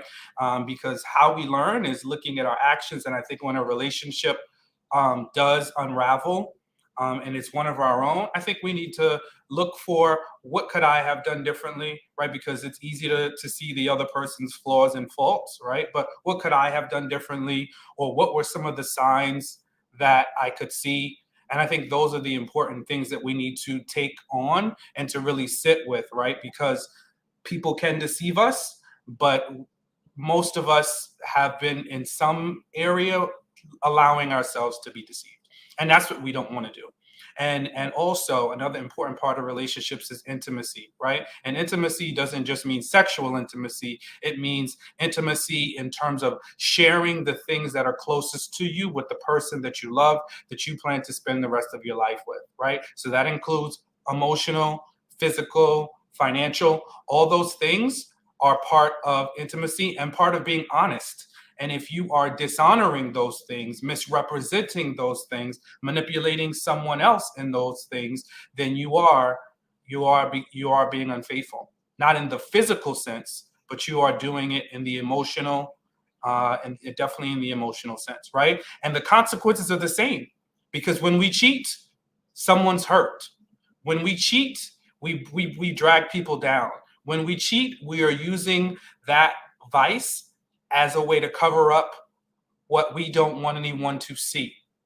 And that's what we need to get to the root cause of, right? When we are dishonest, when we feel like it's okay to omit, it's a sin of omission, right? When we feel like it's okay to just tell a little white lie, especially to the one that we love, the one that we see forever with, we need to also examine ourselves as to why we want to do that and what's the cover up. And when you get to the fact that you don't need a cover up, then you can be the best partner to the person you're supposed to be with. Back to you, Coach. Thank you, Sean. As always, a pleasure when you do the benedictions. Listen, audience, we'll be back here tomorrow, but I hope you've enjoyed, this round of conversations. Okay, you got the men to come through and give some sound advice and their opinions on this latest escapade that's involving our dear sis Symone from Ready to Love. And that's also just a good segue to let you guys know that July, Ready to Love returns back to our screens. So get ready for more of that madness to come our way. Thank God Married at First Sight is coming to an end, because they've been dragging that royally. But and also Temptation Island is also out there, guys. If you watch that show, Swagger's also back on Apple TV season 2. Listen, there's quite a few different shows if you're here to watch and you got some time to burn. Listen, there's quite a few shows out there for you to enjoy. So much love and appreciation, guys, for coming up upon this channel. Sipa, Kasim, Sean and Dahlia as well today. We'll be back here tomorrow, so hopefully I can get the boys back on as well. And our men's panel starts again next week, so we'll be back with the men's talk. All right, so listen, audience, don't do anything I wouldn't do. You know what I mean? Don't do anything I wouldn't do. This has been a good, successful live. Y'all came out 1003 to come and see us break down these issues and talks of on Symone and Rasheed. And so yeah, we appreciate you guys. And don't do anything I wouldn't do. Stay locked, stay loaded. And let me leave you with my clip as I always do. Okay, all righty, baby. Groovy. Not on my watch. Not on my watch. And let me tell you this now. Listen, I know you guys don't like this clip, but I love this clip. I love it because I want to end on a good laughing note. Here I'm going to end on.